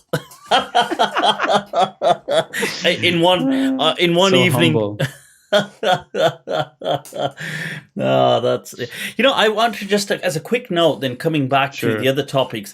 You see, for me, it's not so much capitalism, but I see the harms in kind of this consumerism as a kind of culture, and it's more than a culture. Sorry, not as a culture, as an obsession. Yeah, it's not a good way to live. It's completely missed priorities in my opinion, where people are just obsessed with brands. Especially, I feel like maybe even here in this part of the world is becoming more than the West, where I mean, in the West and America, it's common to see people in the street with pajamas basically on. But here, you have to wear the latest clothes and the nicest brands, and you constantly have to change with the fashion updates and things like that, and the nicest car. And it's such a zahiri, external way to view the world. It's almost like you won't get accepted as a groom, like if you propose to a girl's hand, if your car is not the right model or something like that. Is that the case in Iran? Because now, after hearing Farsi, I'm thinking, shall we go try our luck in Tehran? You're very welcome to try, but if you don't have the nice new model car, you're not going to get any attention. Will a Range Rover cut it, or no? That'll definitely cut it. Okay, all right, we're in. The thing is, many Muslim countries, there's a 100% import tax on cars, so it's double whatever it costs in foreign countries. Speaking about Iran. And this is similar with other parts of the world as well. But Iran does have this, at least it has this impression of Islam. Definitely. Right. But there seems to be this huge rise or a spike in things like atheism, or especially, I mean, in many parts of the world, not just Iran. But I'm just saying, often it's mentioned on social media that there was another case and there was another case and stuff like this. Is there a discontent with faith, do you feel? And if so, what's triggering this? Sure. Yeah, in what your I'll say is human beings, they tend to go towards what's prohibited. The Arabs say, Kul shay mamnu' marghub. Yeah, that's it. whatever's prohibited is wanted. So there's one Allah. element. And there's another thing that a sheikh said, I can't remember who, I think it was Khalid Abu al-Fadl. He said, if you strive to make people angels, they'll become demons. So Allah. if you add these things together where you have the And government, the all official haram ideology things, that's where all is the real fun is. Like, just think about it. If the only thing haram was like not to eat cauliflower or not to, I mean, we'd all be like proper muttaqis at We'd all be level saints, 3000. Right. And you know, there's this general thing where people dislike authority and they tend to not want to be aligned with authority. And Iranians even more. Iranians, regardless of what the government is, they're always very critical. And perhaps that's a good part of our society. It keeps, you know, the leadership in check. But, you know, in Egypt, where they have a brutal, anti-religious government, all the Egyptians have become religious, and the women wear hijab and the men wear thobes.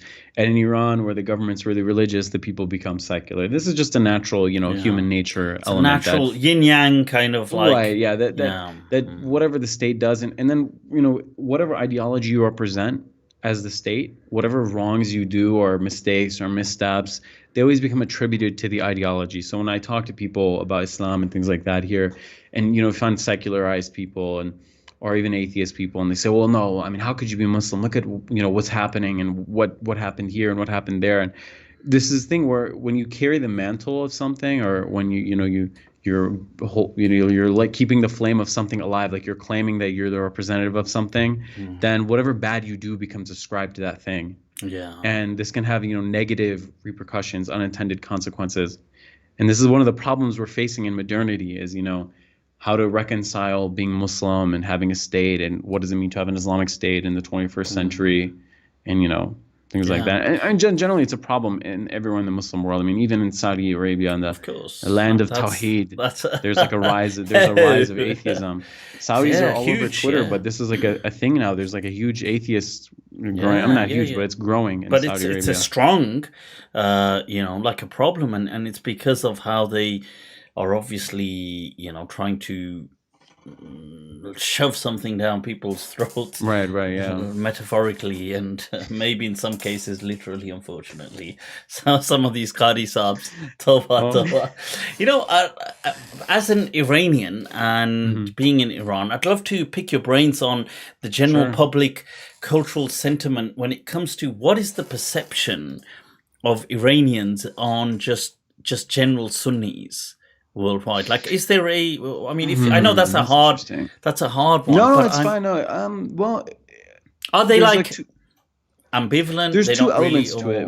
One element is that Iranians know that there's a large Sunni minority in Iran. There's Kurds, there's Turkmens, there's some Persians who are native Sunnis, and they're Persian from Iran, not immigrants or anything. And there's Arabs as well. There's I'm sure Baloch. There's a few. There's Talish, I think, as well. There's a lot of ethnic groups, mostly in the periphery of Iran, on the border regions, that are Sunni natively, and Iranians are aware of this.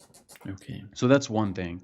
And also, more well-read Iranians are aware that Iran was Sunni for actually, I think still the majority of its Islamic history was Sunni. So they're aware that Rumi and things like that, their favorite people or their favorite poets were Sunni. So they're aware of that as well.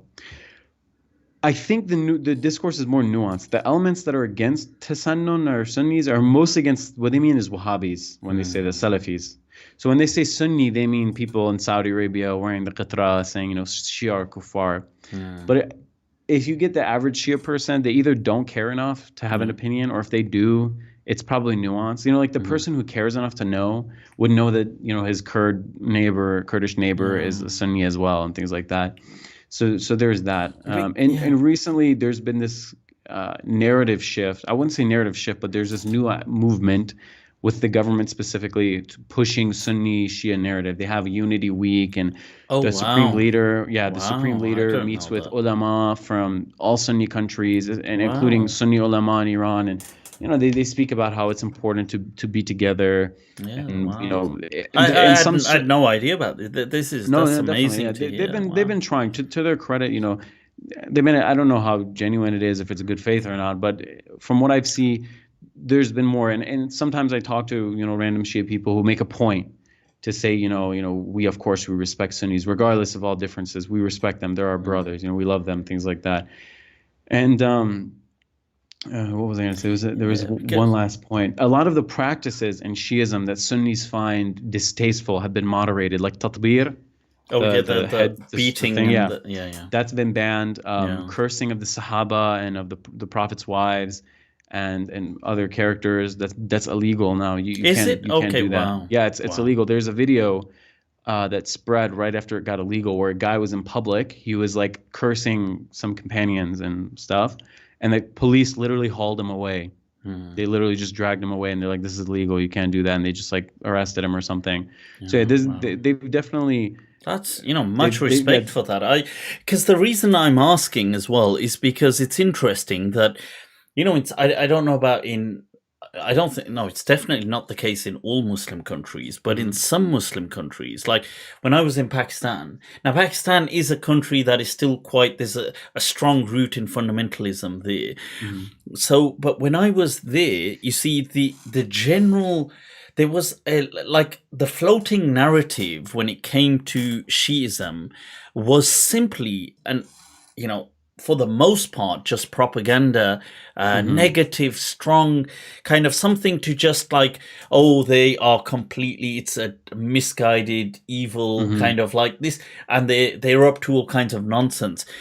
Even though, in all honesty, it's such a minority, even in Pakistan, that you don't need to be insecure. You don't need to think, well, I need to kind of attack these people, psychologically or with words, because they're a minority anyway. It's not a threat.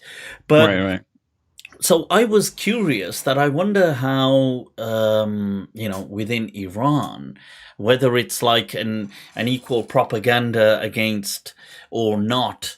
So that's always, and it's Sure, yeah. I would say that there's different strands of Shiism. Yeah, I mean, aside from the fact that there's Ismailis and Fivers, Zaydis and Baktashis and Alawis and all kinds of groups that are either Shia or associated with Shias, but even within the 12 Shias that are the vast majority of Shias in Iran, I don't even know if the other groups are present at all.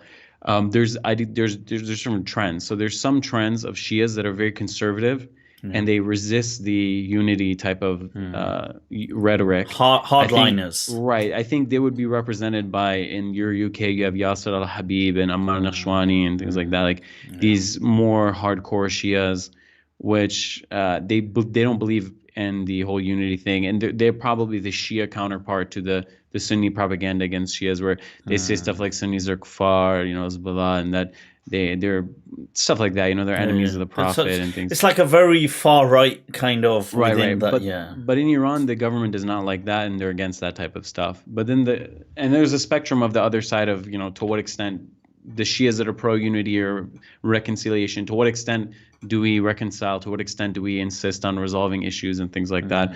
But I would say generally, the rhetoric against Sunnis for Shias tends to be not as bad as what I've seen in the other direction. And I'm not trying to be biased. It's just my honest opinion.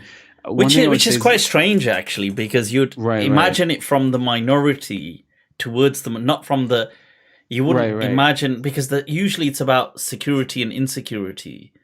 Right. So I would say people are probably already commenting, like, what is this guy talking about? But one thing I would say is ignore the internet, because there's a lot of crazies who are really loud on the internet from either direction. Yeah. But my sense of an average person is an average Sunni. I can't speak about Iraq or Afghanistan or Iran, but an average Sunni would never be unsafe in Iran. You would never feel that you couldn't pray in a masjid, or that someone would harass you or hurt you or anything. Never. Literally never. You can pray as a Sunni anywhere you want, and no one will say anything to you. If anything, they'll be curious and just ask you where you're from and what you're doing, and try to make you feel welcome. Wow. It's really a climate shift. I mean, I can't say how it was 20 years ago, when I was really little, but it seems like it's shifting in the direction of, let's be as nice as possible to people from other madhahib, not just Sunnis. But I feel that there's some elements in the Sunni world, unfortunately, where this Shia propaganda has been fed so deeply that Shias don't feel comfortable. Like I've heard I've heard in Egypt, I've heard in I've seen it. I'll tell you, as a Maliki, the Maliki madhab prays with the arms down on the side. Now, when I was in my early stages of Maliki fiqh, and it was in Damascus, I used to pray with my arms on the side. We call it sadal. Now, the Shia pray like that. And when I went to Pakistan, I used to do sadal. And when I was in Karachi, you see, I stopped because people told me, look, listen, you're going to, you're not going to, but you may get shot. It's Yeah, like I've heard people things might like that. think, oh, this is a Shia, and they might just attack you. So, it's better to be a bit careful. So I thought, oh, actually, that's a good point. I never really thought of that Right, yeah. before. It's very unfortunate, It's and sad, sometimes actually. it Yeah, it's shows people's ignorance, because when I was in Jordan, I talked to a Maliki, another Maliki, and he was talib al-ilm, and I mean, when I was fresh, I knew almost nothing, and he knew a lot, and he said that randomly when I pray, people will either stop me or wait till I'm done and saying, you're a Shia, you're a kafir, or you're a dal and mudil, and all this stuff, and he'll say, bro, like, I'm like an alim in the Maliki madhab.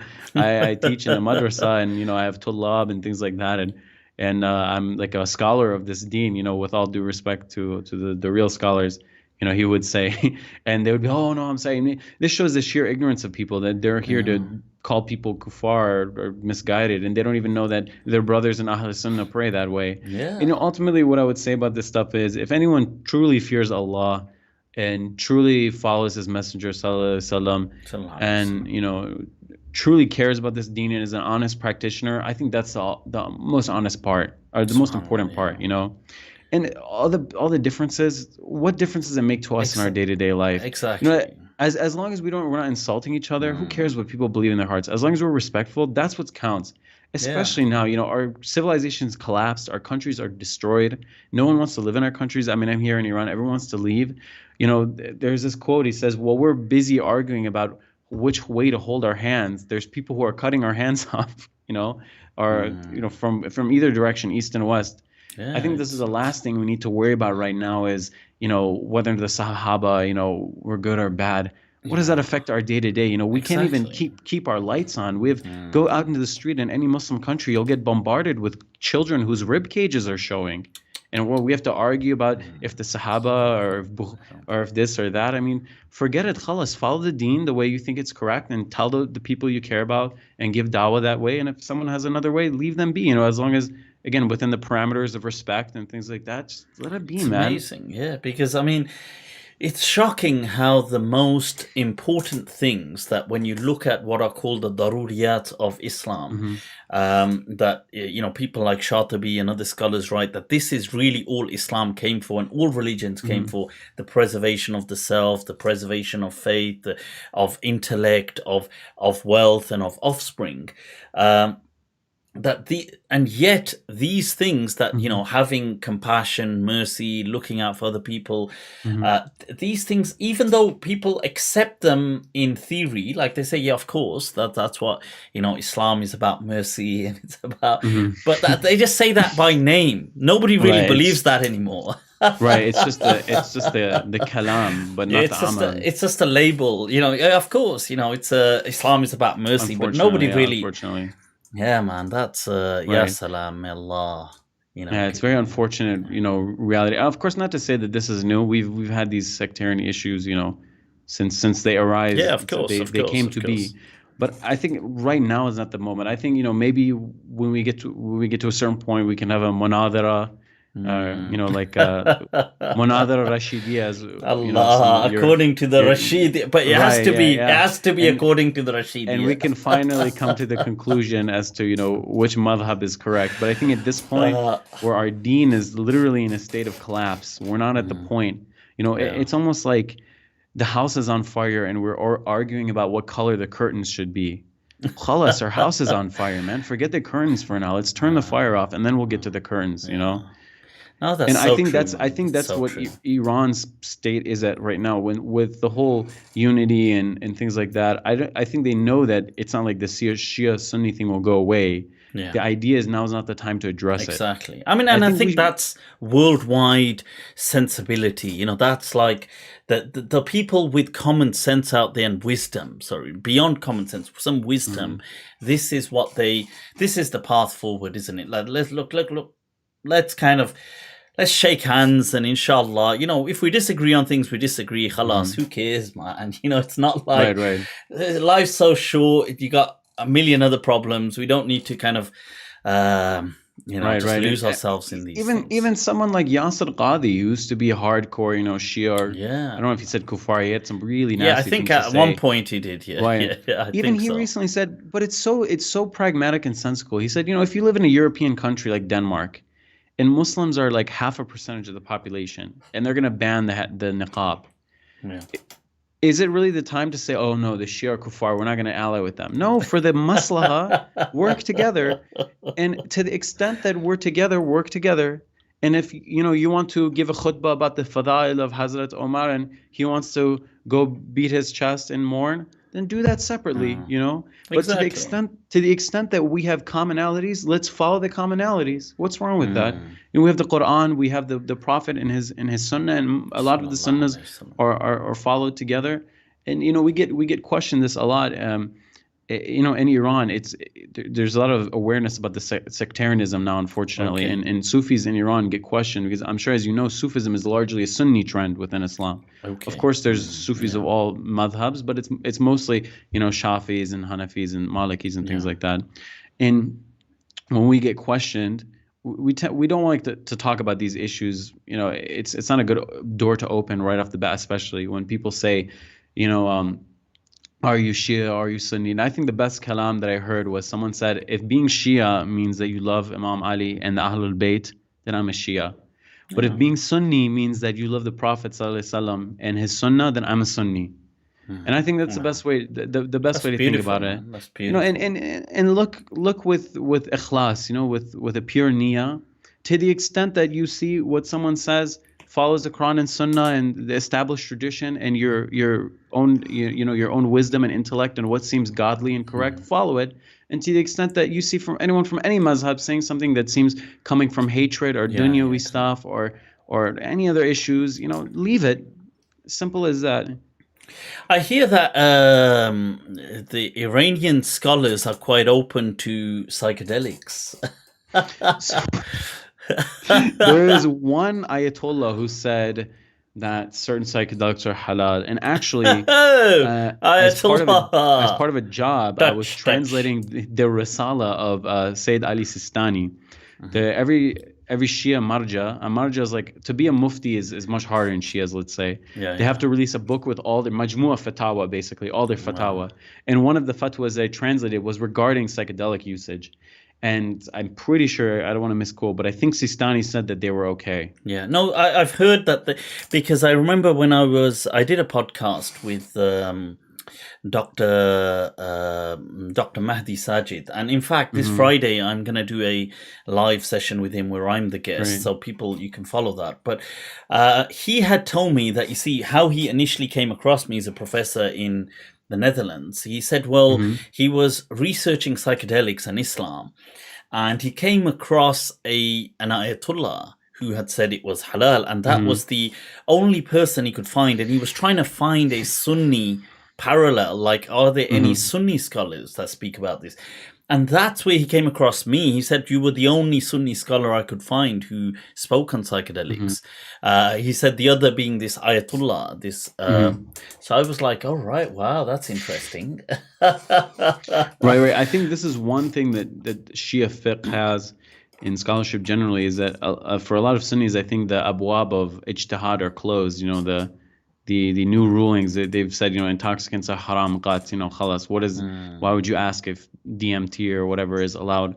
But Shias still, I feel like their fiqh in a way is more up to date, and they also have a state which their fiqh is attached to, and that kind of helps keep it up to date, versus elements of the Sunni world. Unfortunately, the fiqh has become like an archaicism almost, where you see they're saying, if my camel dies while I'm traveling, so these types of questions, like, is the earth flat or round? Ridiculous things, but it's true, actually, because they've got, I remember them, they've got fatwa rulings on sex changes, undergoing gender realignment and stuff like this, and I remember asking one of the teachers in Al-Azhar when I was there several years back, and even though Al-Azhar is so advanced, they were kind of like still so shocked and behind on these rulings, and the Ayatollahs had issued them.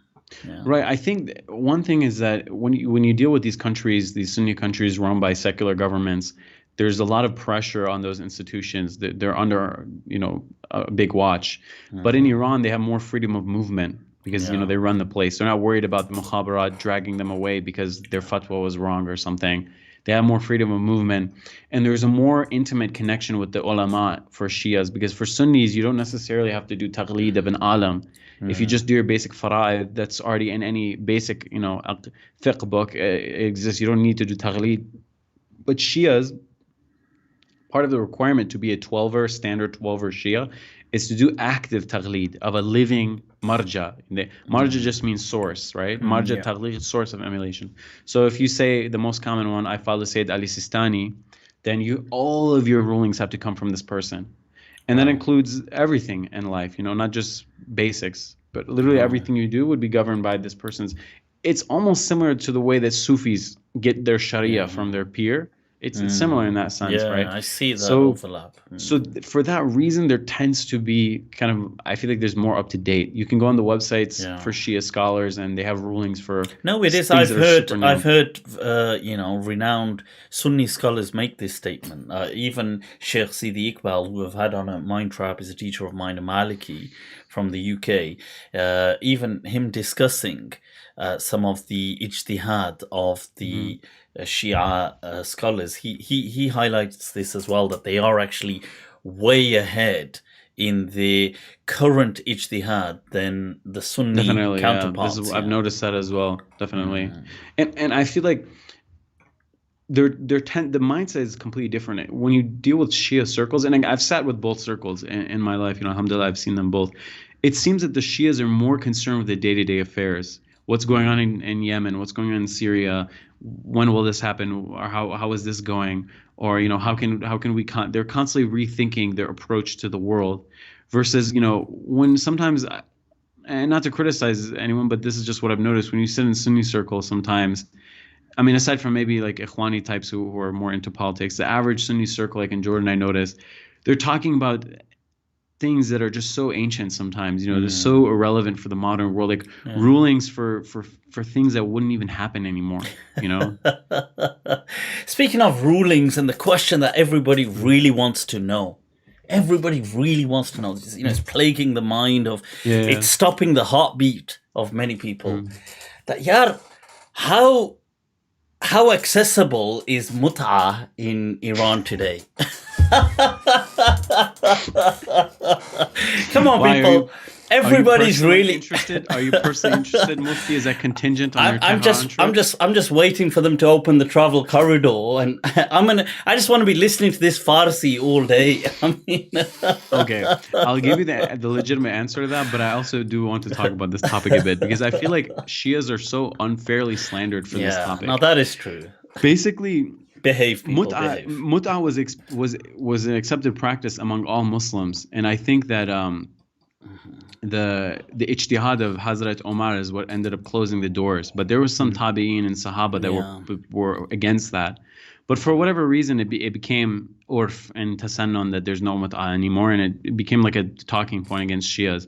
But the only difference between mut'ah and a regular nikah is that there's just a time limit. Other than that, all the elements are the same. And to be honest with you, I actually, because I've argued, obviously, that mut'ah is permissible in Sunni Islam, and I've quoted the scholars, Ibn Ashur, the Maliki, and other people.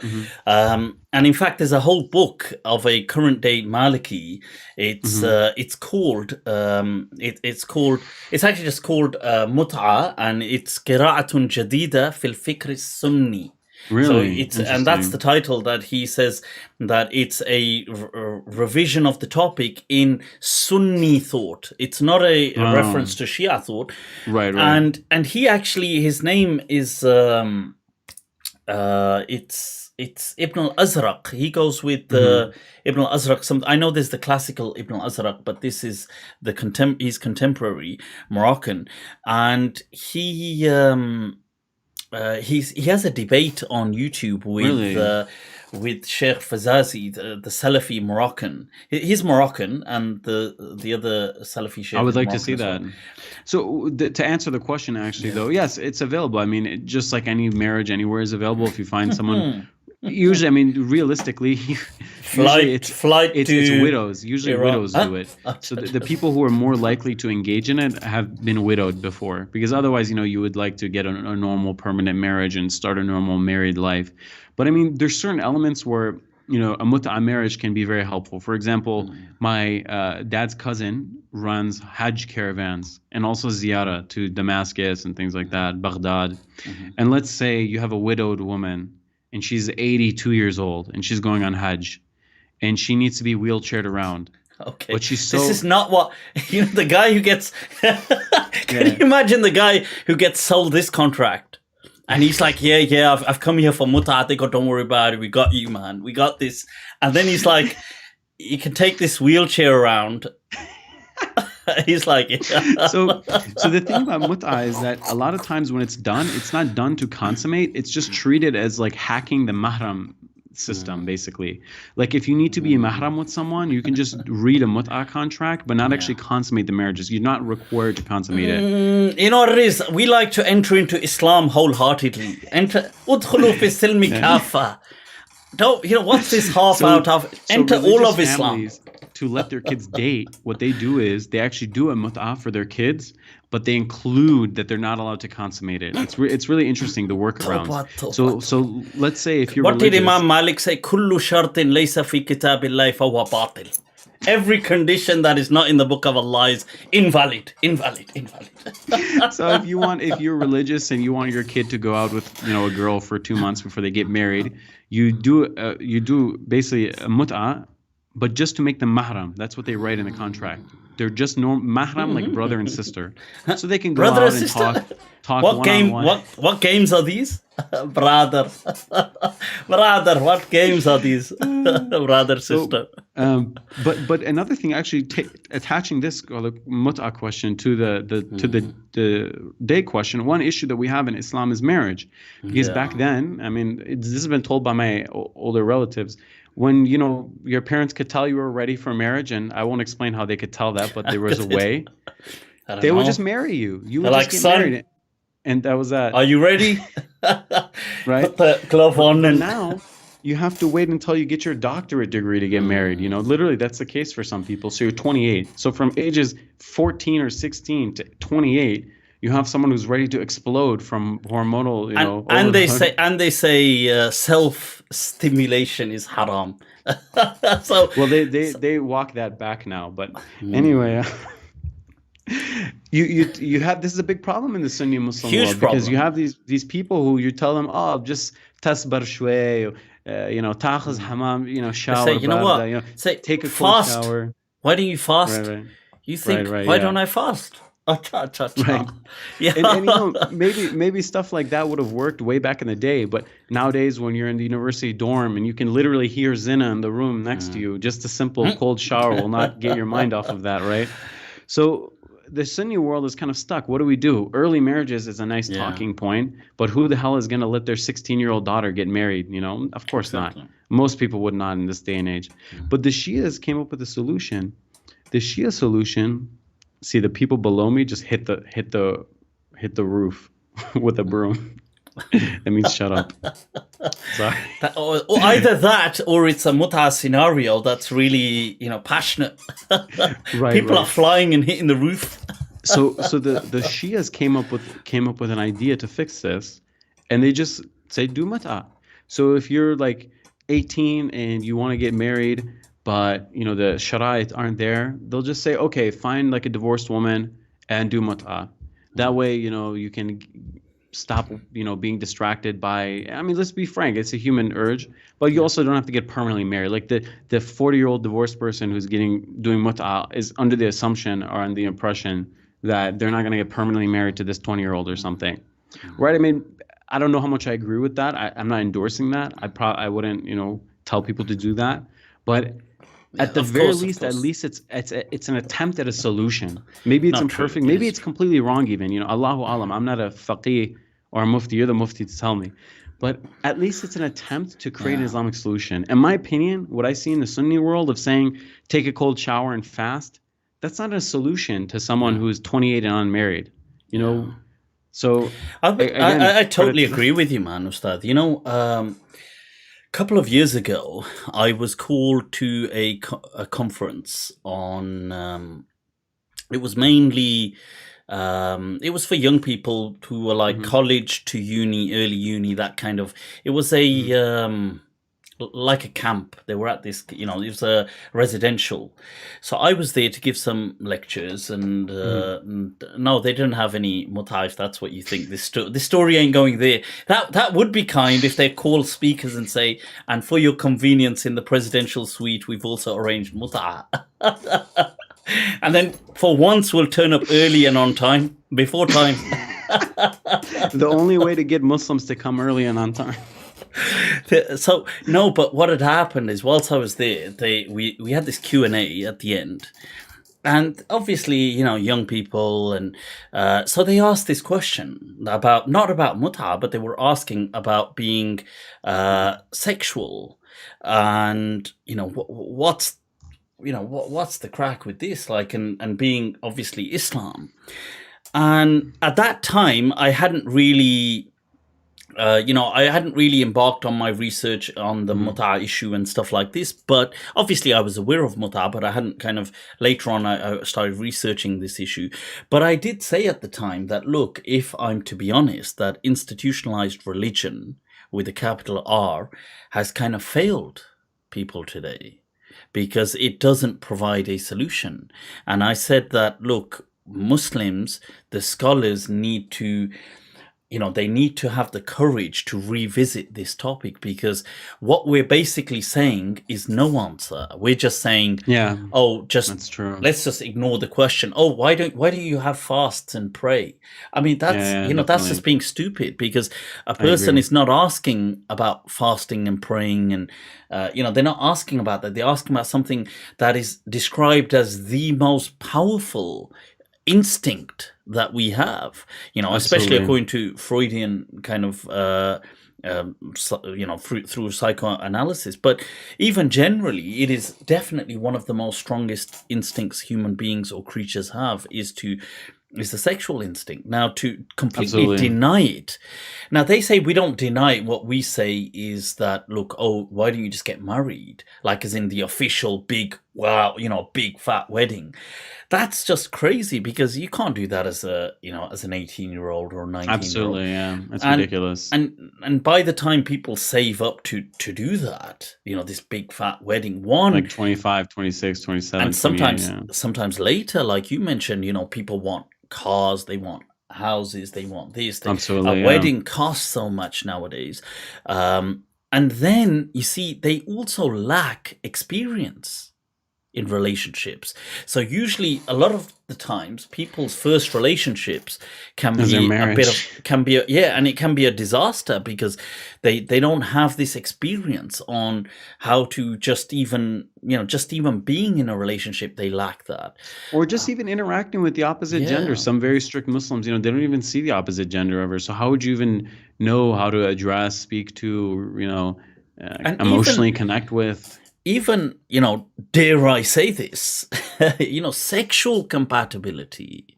It's right. That's a problem. It is an issue. People, we may joke it off and laugh it off, but the truth is, truth be told, that it's a big deal when people have issues in this arena, in whether. It's definitely difficult. I mean, when you look at pre-modern Islam, it seems like we're very different. Sometimes we think the way we are is the way our ancestors always were. But if you look at how, even among the Sahaba and the Taboo and the medieval Muslims, how common divorce and marriage was, wasn't as taboo as it is today. But nowadays, God forbid, if someone gets divorced, then their marriage prospects are just done. So, and it's shocking how natural sex was to them. It's like when we read it today, we almost read it as, what the hell is this person saying? It's rude. Not rude. It's like, this person has bad etiquette in being able to speak. Like, if you read the sayings of, let's say, Ibn Umar. Now, he says, in Ramadan, he would open his fast by having sex. And then he says things like, before I pray Taraweeh, I'd at least have sex about 2 or 3 times minimum. And then you think, who wouldn't be in a state of khushu' after that?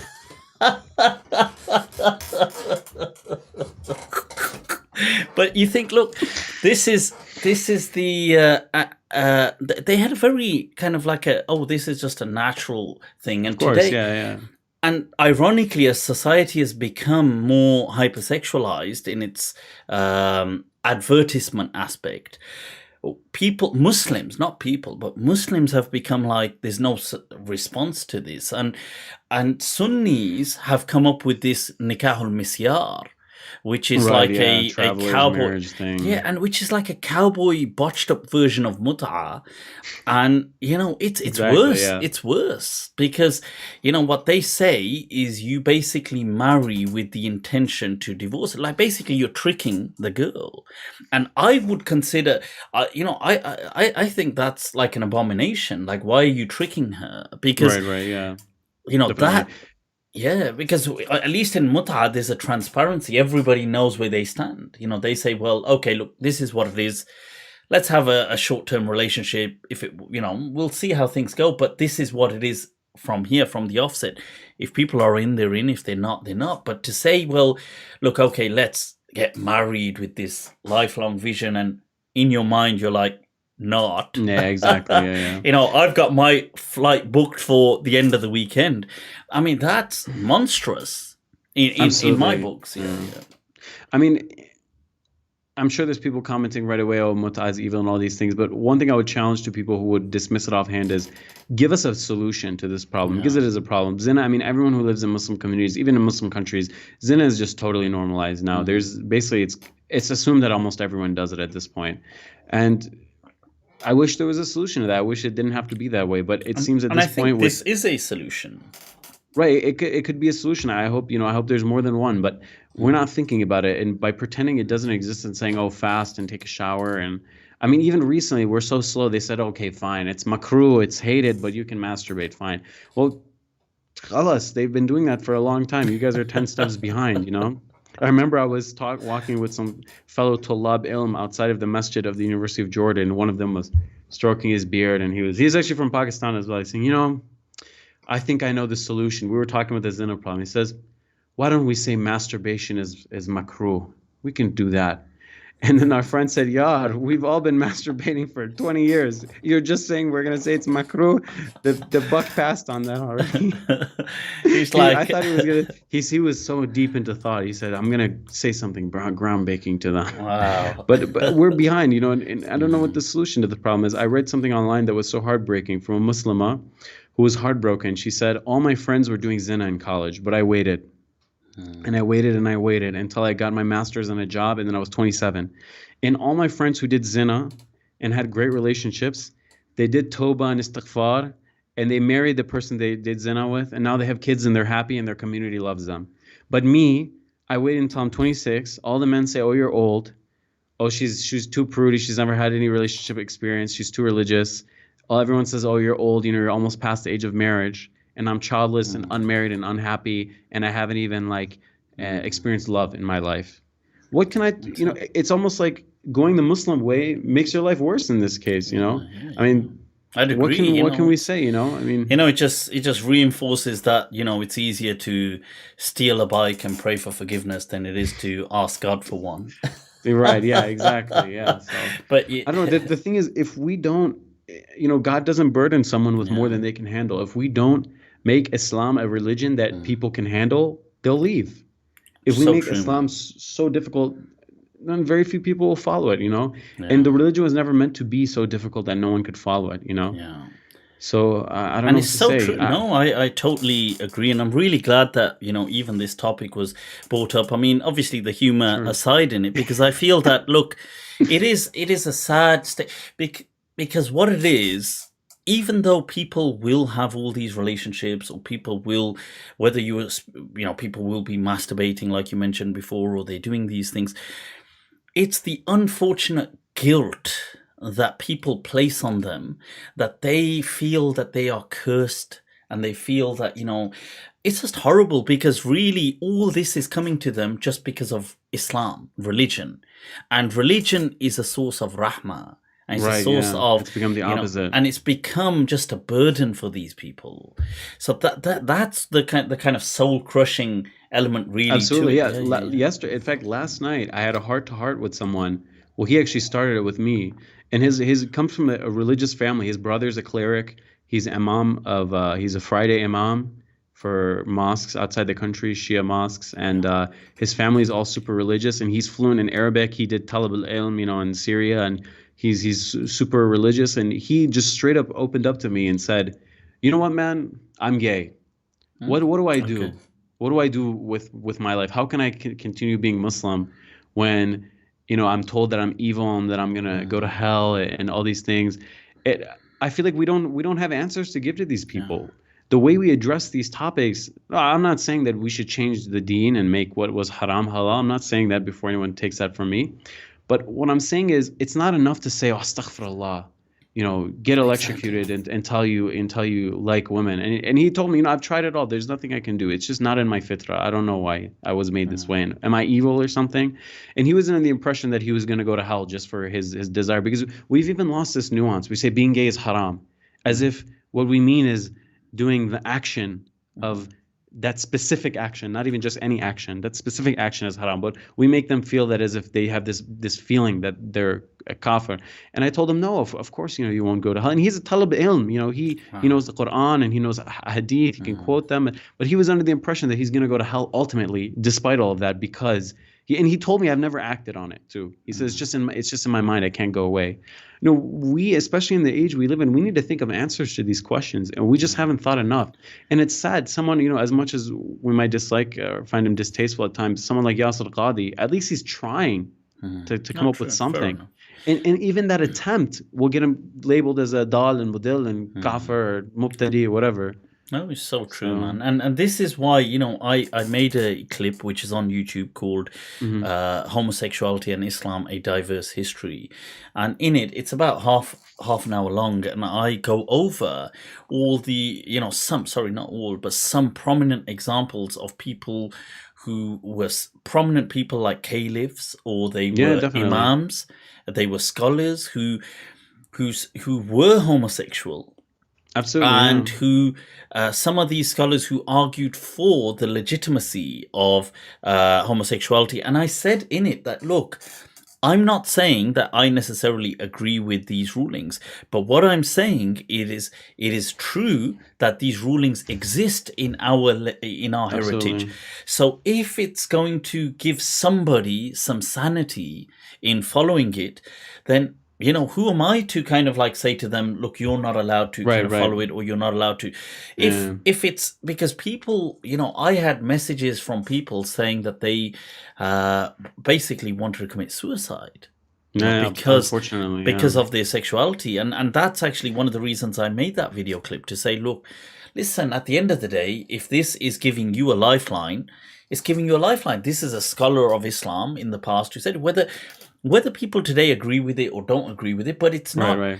What I'm trying to say is that we have to be brave enough to open up the discourse. Absolutely, yeah, I agree. One way we could open this discourse is to actually relate it back to Persian poetry. There's a lot of homoerotic Persian poetry. A hell of a lot. Poems written by men, about men, not just symbolism, but straight up sexuality, like describing sex acts between men.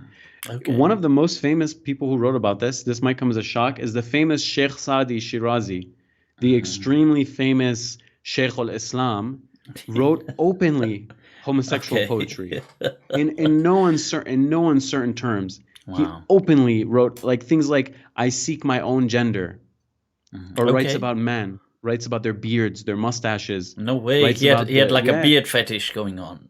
He liked a different poet that was also into this type of stuff. He liked a thin mustache. He said khatta sabz, a green line, like a little mustache, kind of like more like what you have and what I have. Oh yeah.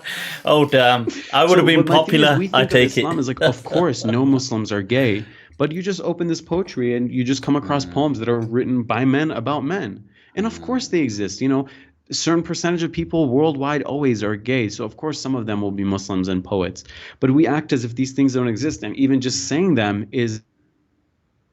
Oh, we just lost your audio. That's the jinn. You're back. You're back. There it comes. Okay. This was said on Iranian national TV by a poetry professor. He said, some of our poets had homosexual tendencies. And this caused like an outrage on the internet. Oh, how dare you slander our poets? Secular people, by the way, not even religious people. How dare you? These religious people are slandering our poets by saying they. But it was true, man. It's not slander. It's just a historical fact. Some of these poems are so obviously by men about Yeah. men. No, And what does a modern Muslim do with it? Say he's a kafir or something? These people are the most beloved Muslim poets that we have. yeah, that's speaking of the topic of I mean, first of all, speaking of Iranian topics of taboo such as homosexuality, it brings us to great inspirations come to our mind, right? That is none other than his excellency. I would like to say the Ayatollah himself, the Marja, Danny boy. All right, Daniel Haqiqat Jew. Those of you that don't know, is Iranian. Allah. Yeah, may Allah Qaddas Allahu sirra. What is going on here? I mean, what? He could have been the next Rumi, man. What? Yeah, I know, man. It's unfortunate. I think when I see people like him, I feel kind of upset because I feel like his niyyah ultimately is pure. He really does care about the deen, and he has qira for the deen. Yeah, and yeah. He I can buy that. He feels bad for Muslims that are misguided, maybe, in his mind, and that's why he tries to reach out to them. But it's just the methodology and the way he goes about it. It's just so devoid of beauty. It's so ugly, and. What, is he from a similar part of Iran originally where you're from? Or? I don't know his ethnic origin within Iran. Part of me guesses that he's Azeri, of Turkic origin. I'm part Azeri because we have a lot of Turkic peoples in Iran. They're a significant minority. I don't know why I think that, but they tend to kind of have his facial features. But him and I have a strikingly similar background. Iranians raised in America to secular but still Muslim family. And then they became religious later in life, and now they're active online talking to people about Islam. But like Hafiz says, in kojo on kojo, bebin tafawut raht ke az kojost be koja. See this one and that one. See the difference between their paths and which one goes one way and what goes the other way. You're clearly misguided, and he's on the haq. Yeah. Right. I don't know. No. So isn't it amazing the Muslims from Iran? We used to have Imam Bukhari and Imam al-Ghazali. Now we have Imam Tawhidi and Imam Haqiqa Jew. Wow. So those are the imams that we have today. It's crazy, yeah. This and he speaks good Farsi. Yeah, he writes. He's written in Persian on his website as well. Actually, I saw it was pretty decent. And despite I think he's a Salafi, he makes a point to mention that he's not anti his Iranian identity because of that. He mentions that his kids speak Farsi and that he has Persian food and rugs and stuff at home, and that he's still as Iranian as he ever was. So I guess I appreciated that element. That's fair enough. Yeah. That's an interesting point. So Danny boy, the Iranian speaking al-Farsi. Wow, he could just be out. Me and him should have a talk. It'd be interesting. Two spectrums of Iranian Islam. Wow, you know what? That would be amazing. You should set that up, man. Seriously. I think you would reject me. I've written to him asking him to have a dialogue. Really? Yeah. He saw it. It was seen on Messenger, but he didn't take that offer up. But I thought ignored it. Yeah.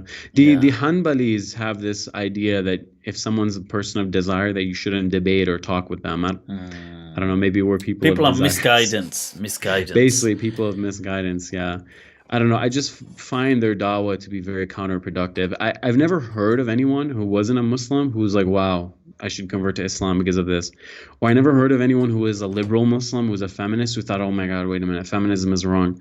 But I've heard of a lot of pious Muslims who are very upset and very, very hurt. I know a lot of Muslim sisters who have mentioned that they've had to do a lot of damage control from Daniel, that sisters will have iman issues because of his type of anti-woman rhetoric. He says you should bloody pray in a cupboard. I mean, what right, exactly. The hell is that about? Sorry, closet.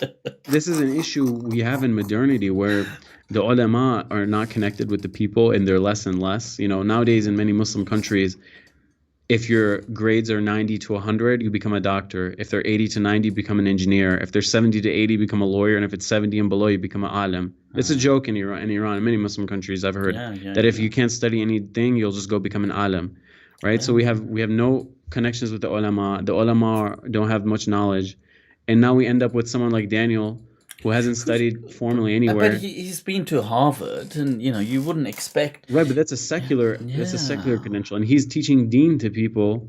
I guess maybe he'd call himself a basic da'i and things like that. But no, I mean he thinks he's quite, he thinks he's right. He's teaching deen to people, but he should be learning deen. He shouldn't be in a position, in my opinion, at this point, to teach deen. And one thing is, it's like the Sufis say, it's not how much knowledge that from the books you have. You can have this entire thing memorized, but it's the amal, the action. Yeah. I don't care how much you've learned, but when you interact with people, do you show that you've learned anything from this deen? If all you show is ugliness and bad words and harshness and meanness, what did you even learn from the deen? What's the point of all that knowledge? If you could have the whole Sahihain and Quran memorized, but if all you show is ugliness to the world, what's the point of memorizing all that stuff? Yeah. And look, I mean, I was saying this earlier on to someone that, look, his, I read this post today of his, I think it's his wife that wrote it, because he says his wife, whatever, wrote this on Facebook, that it was saying, look, women should do this, they shouldn't go to uni, they shouldn't study, they shouldn't be chasing careers, they shouldn't do this, they should stay at home, they should be, and he's kind of like saying, look, I endorse, this is my message. Now, look, there's a sentiment of saying, look, women, being being super awesome and great at making a home, as in being, nurturing a family. I think most people, men and women, would agree with that message. I certainly would with that message. That, look, I think personally, women will do 100 times greater job, I think, in nurturing a family than the men will. And I don't think that message I don't personally think that message is a toxic message. I think it's the way, the vehicle that he puts this message in. I agree.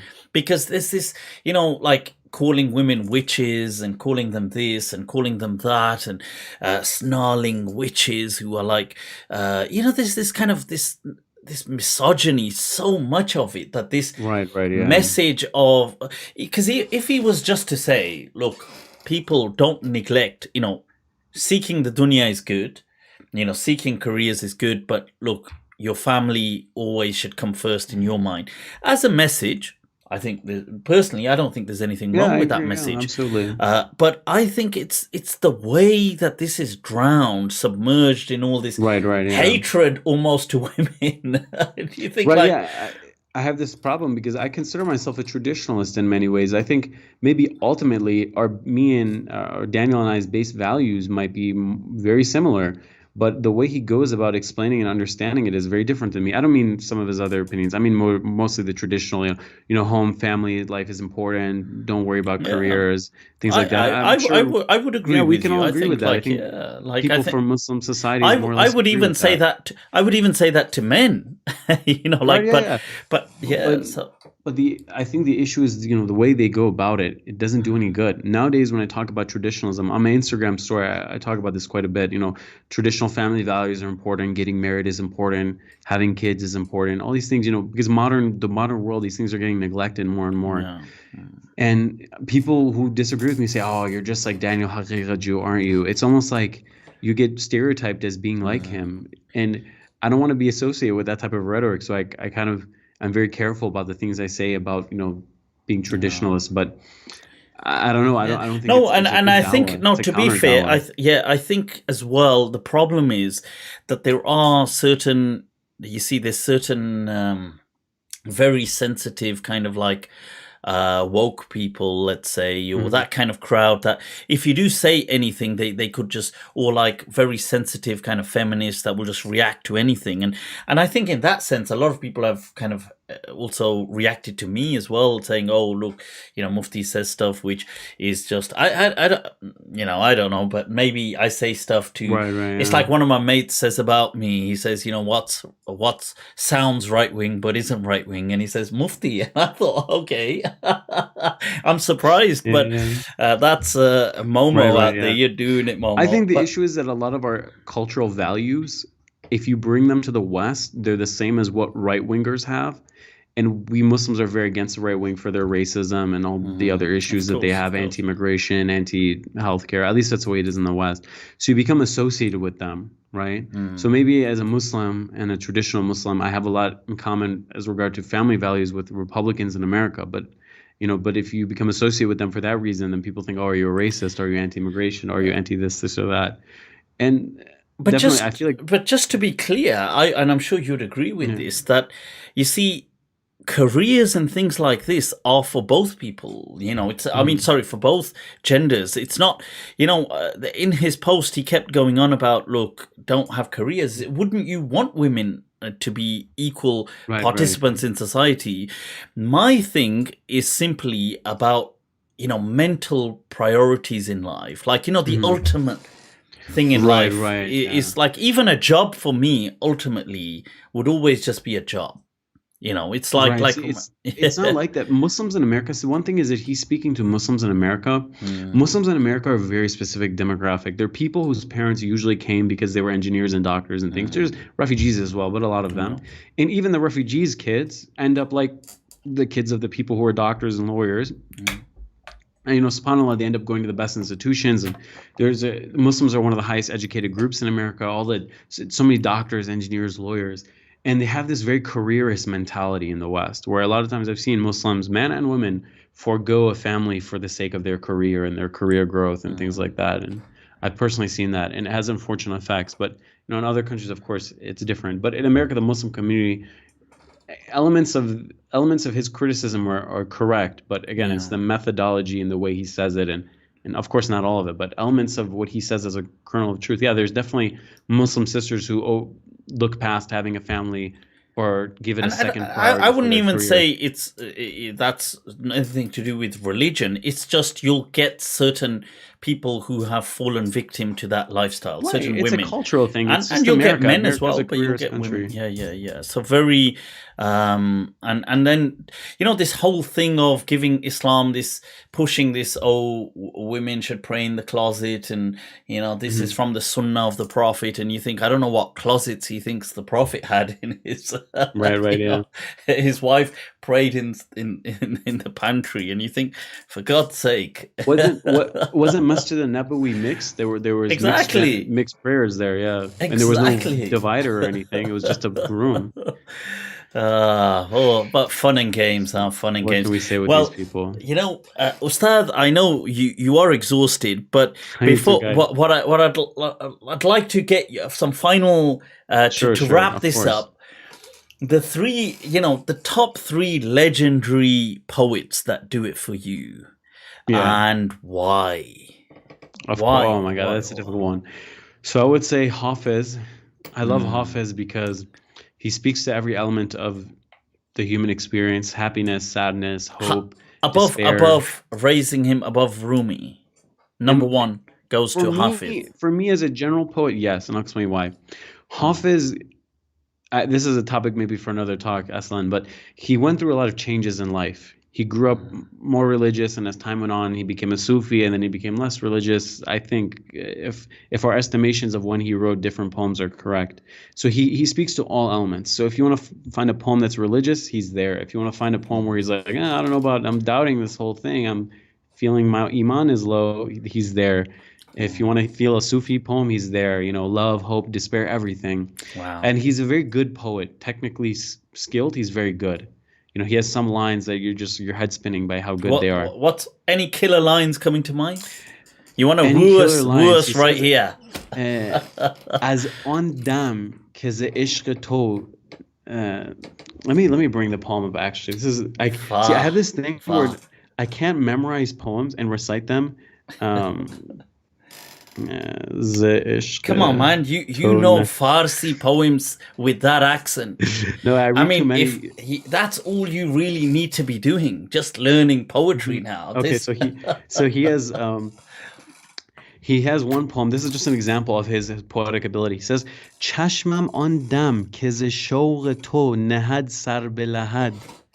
Nahad sar be lahad. See, he has very good poetic skills, right? He's a very good classically trained poet, and he's just a joy to read overall. And he's hard to decipher. It's unclear who he is, really. No one truly knows who he is. Wow, mystery. He's a mystery. I love Rumi, but differently. Rumi, it's Rumi number 2. Right. I think so, yeah. Rumi, you know who he is. There's no doubt. There's no mystery. When you read Rumi, you're never like, wow, let me figure this out. He's telling you who he is. He's an ashiq, he's a lover, he's a Sufi, he's Mr. stuck Lover in God. Lover. He's in a different world, and his poetry has a single thrust.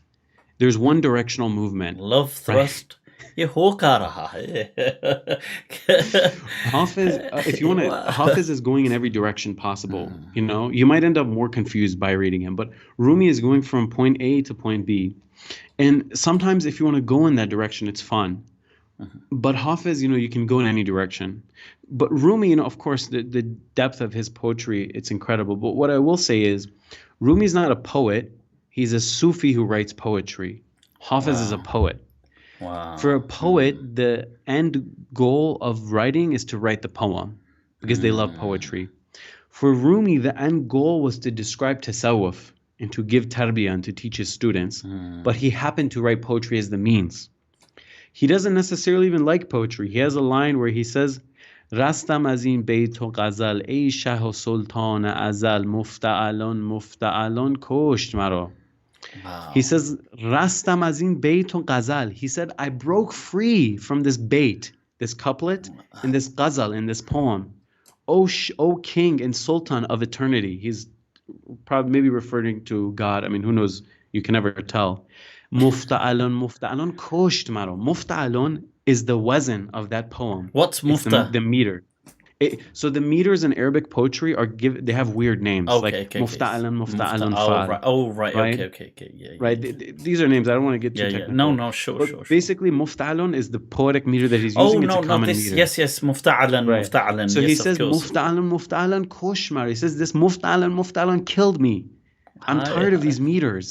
And he has another one where he's saying, he says, I can't quote it. I don't have it memorized. I can never imagine being told off in Farsi. You'd just be like, can you imagine just being told off? You'd just be like, vah, so sweet. Maybe after the chat, I'll teach you some of those. But then he has another one where Rumi complains about having to find rhymes. So I think Rumi's, the world he existed in was so expansive and incredible and just, it's almost like putting it into poetry was like filtering out a lot of the gems. Because he was limited by the vocabulary. Certain experiences you can't explain them. The first time you meet the person you marry and live with forever, how does that feel? How can you explain that? So it almost feels like Rumi's experience, the experience romantic. The experience of reaching Allah, maybe, who knows if he truly did, but assuming he did, how can you write that in words, right? So Rumi's different. You don't read him for the joy of the poetry. He's a good poet. The poems are good. But there's no like wordplay and there's no like fancy poetic tricks. Right, it's the message. So it's different. Third, for me, is Saadi. And Saadi, in a way, mixes them both. Because he has a lot of messages. He's preachy like Rumi. He has moral lessons, anecdotes, do this, don't do that, have good adab, don't speak out of turn. Hafiz isn't like that. Hafiz doesn't preach to you. Hafiz isn't interested in telling you what to do. Hafiz is like the kind of Ghalib and the kind of right, exactly. They're very similar to each other. Yeah. Saadi is similar to Rumi in that sense, that he has something to tell you that you should do in your life. He's telling you, he's preaching to you. But Saadi is more similar to Hafiz in the sense that he's a very good poet. Maybe even better than Hafiz. He's a genius with words. So inshallah, maybe in the future I can expand on the example. That's an amazing summary, and shukran for that comparison. You've given some incredible insights. I'm at your People, service. Allah, Allah, Allah. Look at that, people. Look at Love that. you too, man. So, shukran for taking your time out today, Of course, of Sharghzadeh. course. It's been an absolute pleasure. You are active on social media platforms. If people want to Yes, reach yes. out to you, what are some of the platforms, and what Sure, should they sure. do if they want to reach out? So on Twitter, Instagram, and most other social media platforms, it's at Persian Poetics. And that's just one word, Persian Poetics. My personal, it should be listed in the title, my internet name, Sharghzadeh. I am on Instagram and Twitter as well, so you can follow those. If you're interested in supporting the project, it's I have a Patreon. It's patreon.com/Persian Poetics.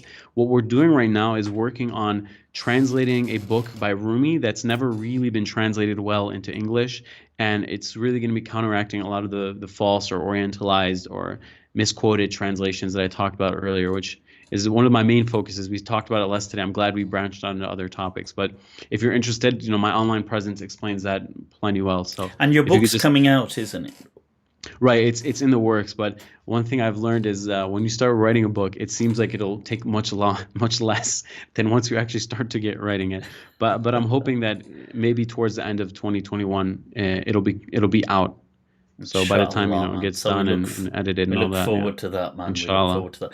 So, people, those are the platforms, and the real question that many people were wondering is the Ustadh still single? But I'd let you hold on to that if you want to. You naughty. Well, let's say that it doesn't matter because in Islam you can have 4 wives. So Allah, you can just Allah, assume I'm Allah, single. Allah, there you go. Yeah. See, that's the real question right there. Plus, you had the whole discussion on mut'ah, which you guys weren't even paying attention to. There's no limit on the amount of mut'ahs actually, Oh, because really? they count the mut'ahs as part of the maybe as part of the iman thing. experience. Like you can have the 4 wives, the 4 full-time employees, and the mut'ah is extra. Now, there's going to be many women in there that are just loading the gun right now. And they're like, you know what? Hunt this guy down. Hunt him down. Guy is salad. Right. So he's just gone ahead and ruined the whole thing. He set it all up with this Farsi, this kind of, seductive kind of accent and the sha'iri. And then he just goes ahead and says, this is it.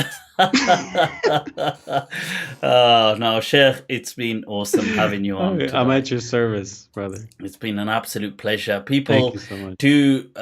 if you're not already following Sharghzadeh, he writes it as Sharg, but that's because of the accent. It's written, but it's pronounced Sharq as in the East. Sharghzadeh.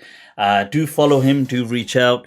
Any questions if you're interested in that line of that art, that discipline of poetry, Farsi, right? He's your man, people.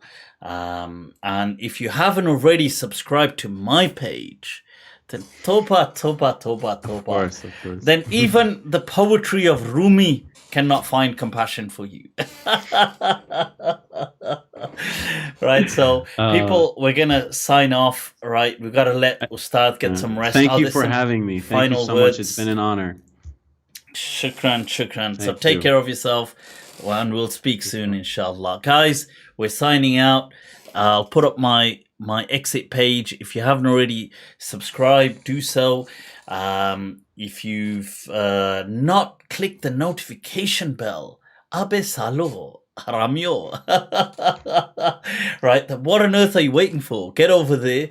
And Patreon as well, people. The Discord app is going live soon. So take care, stay blessed, much love. Ustadh, likewise as well. Salamullahi alaikum wa rahmatullahi.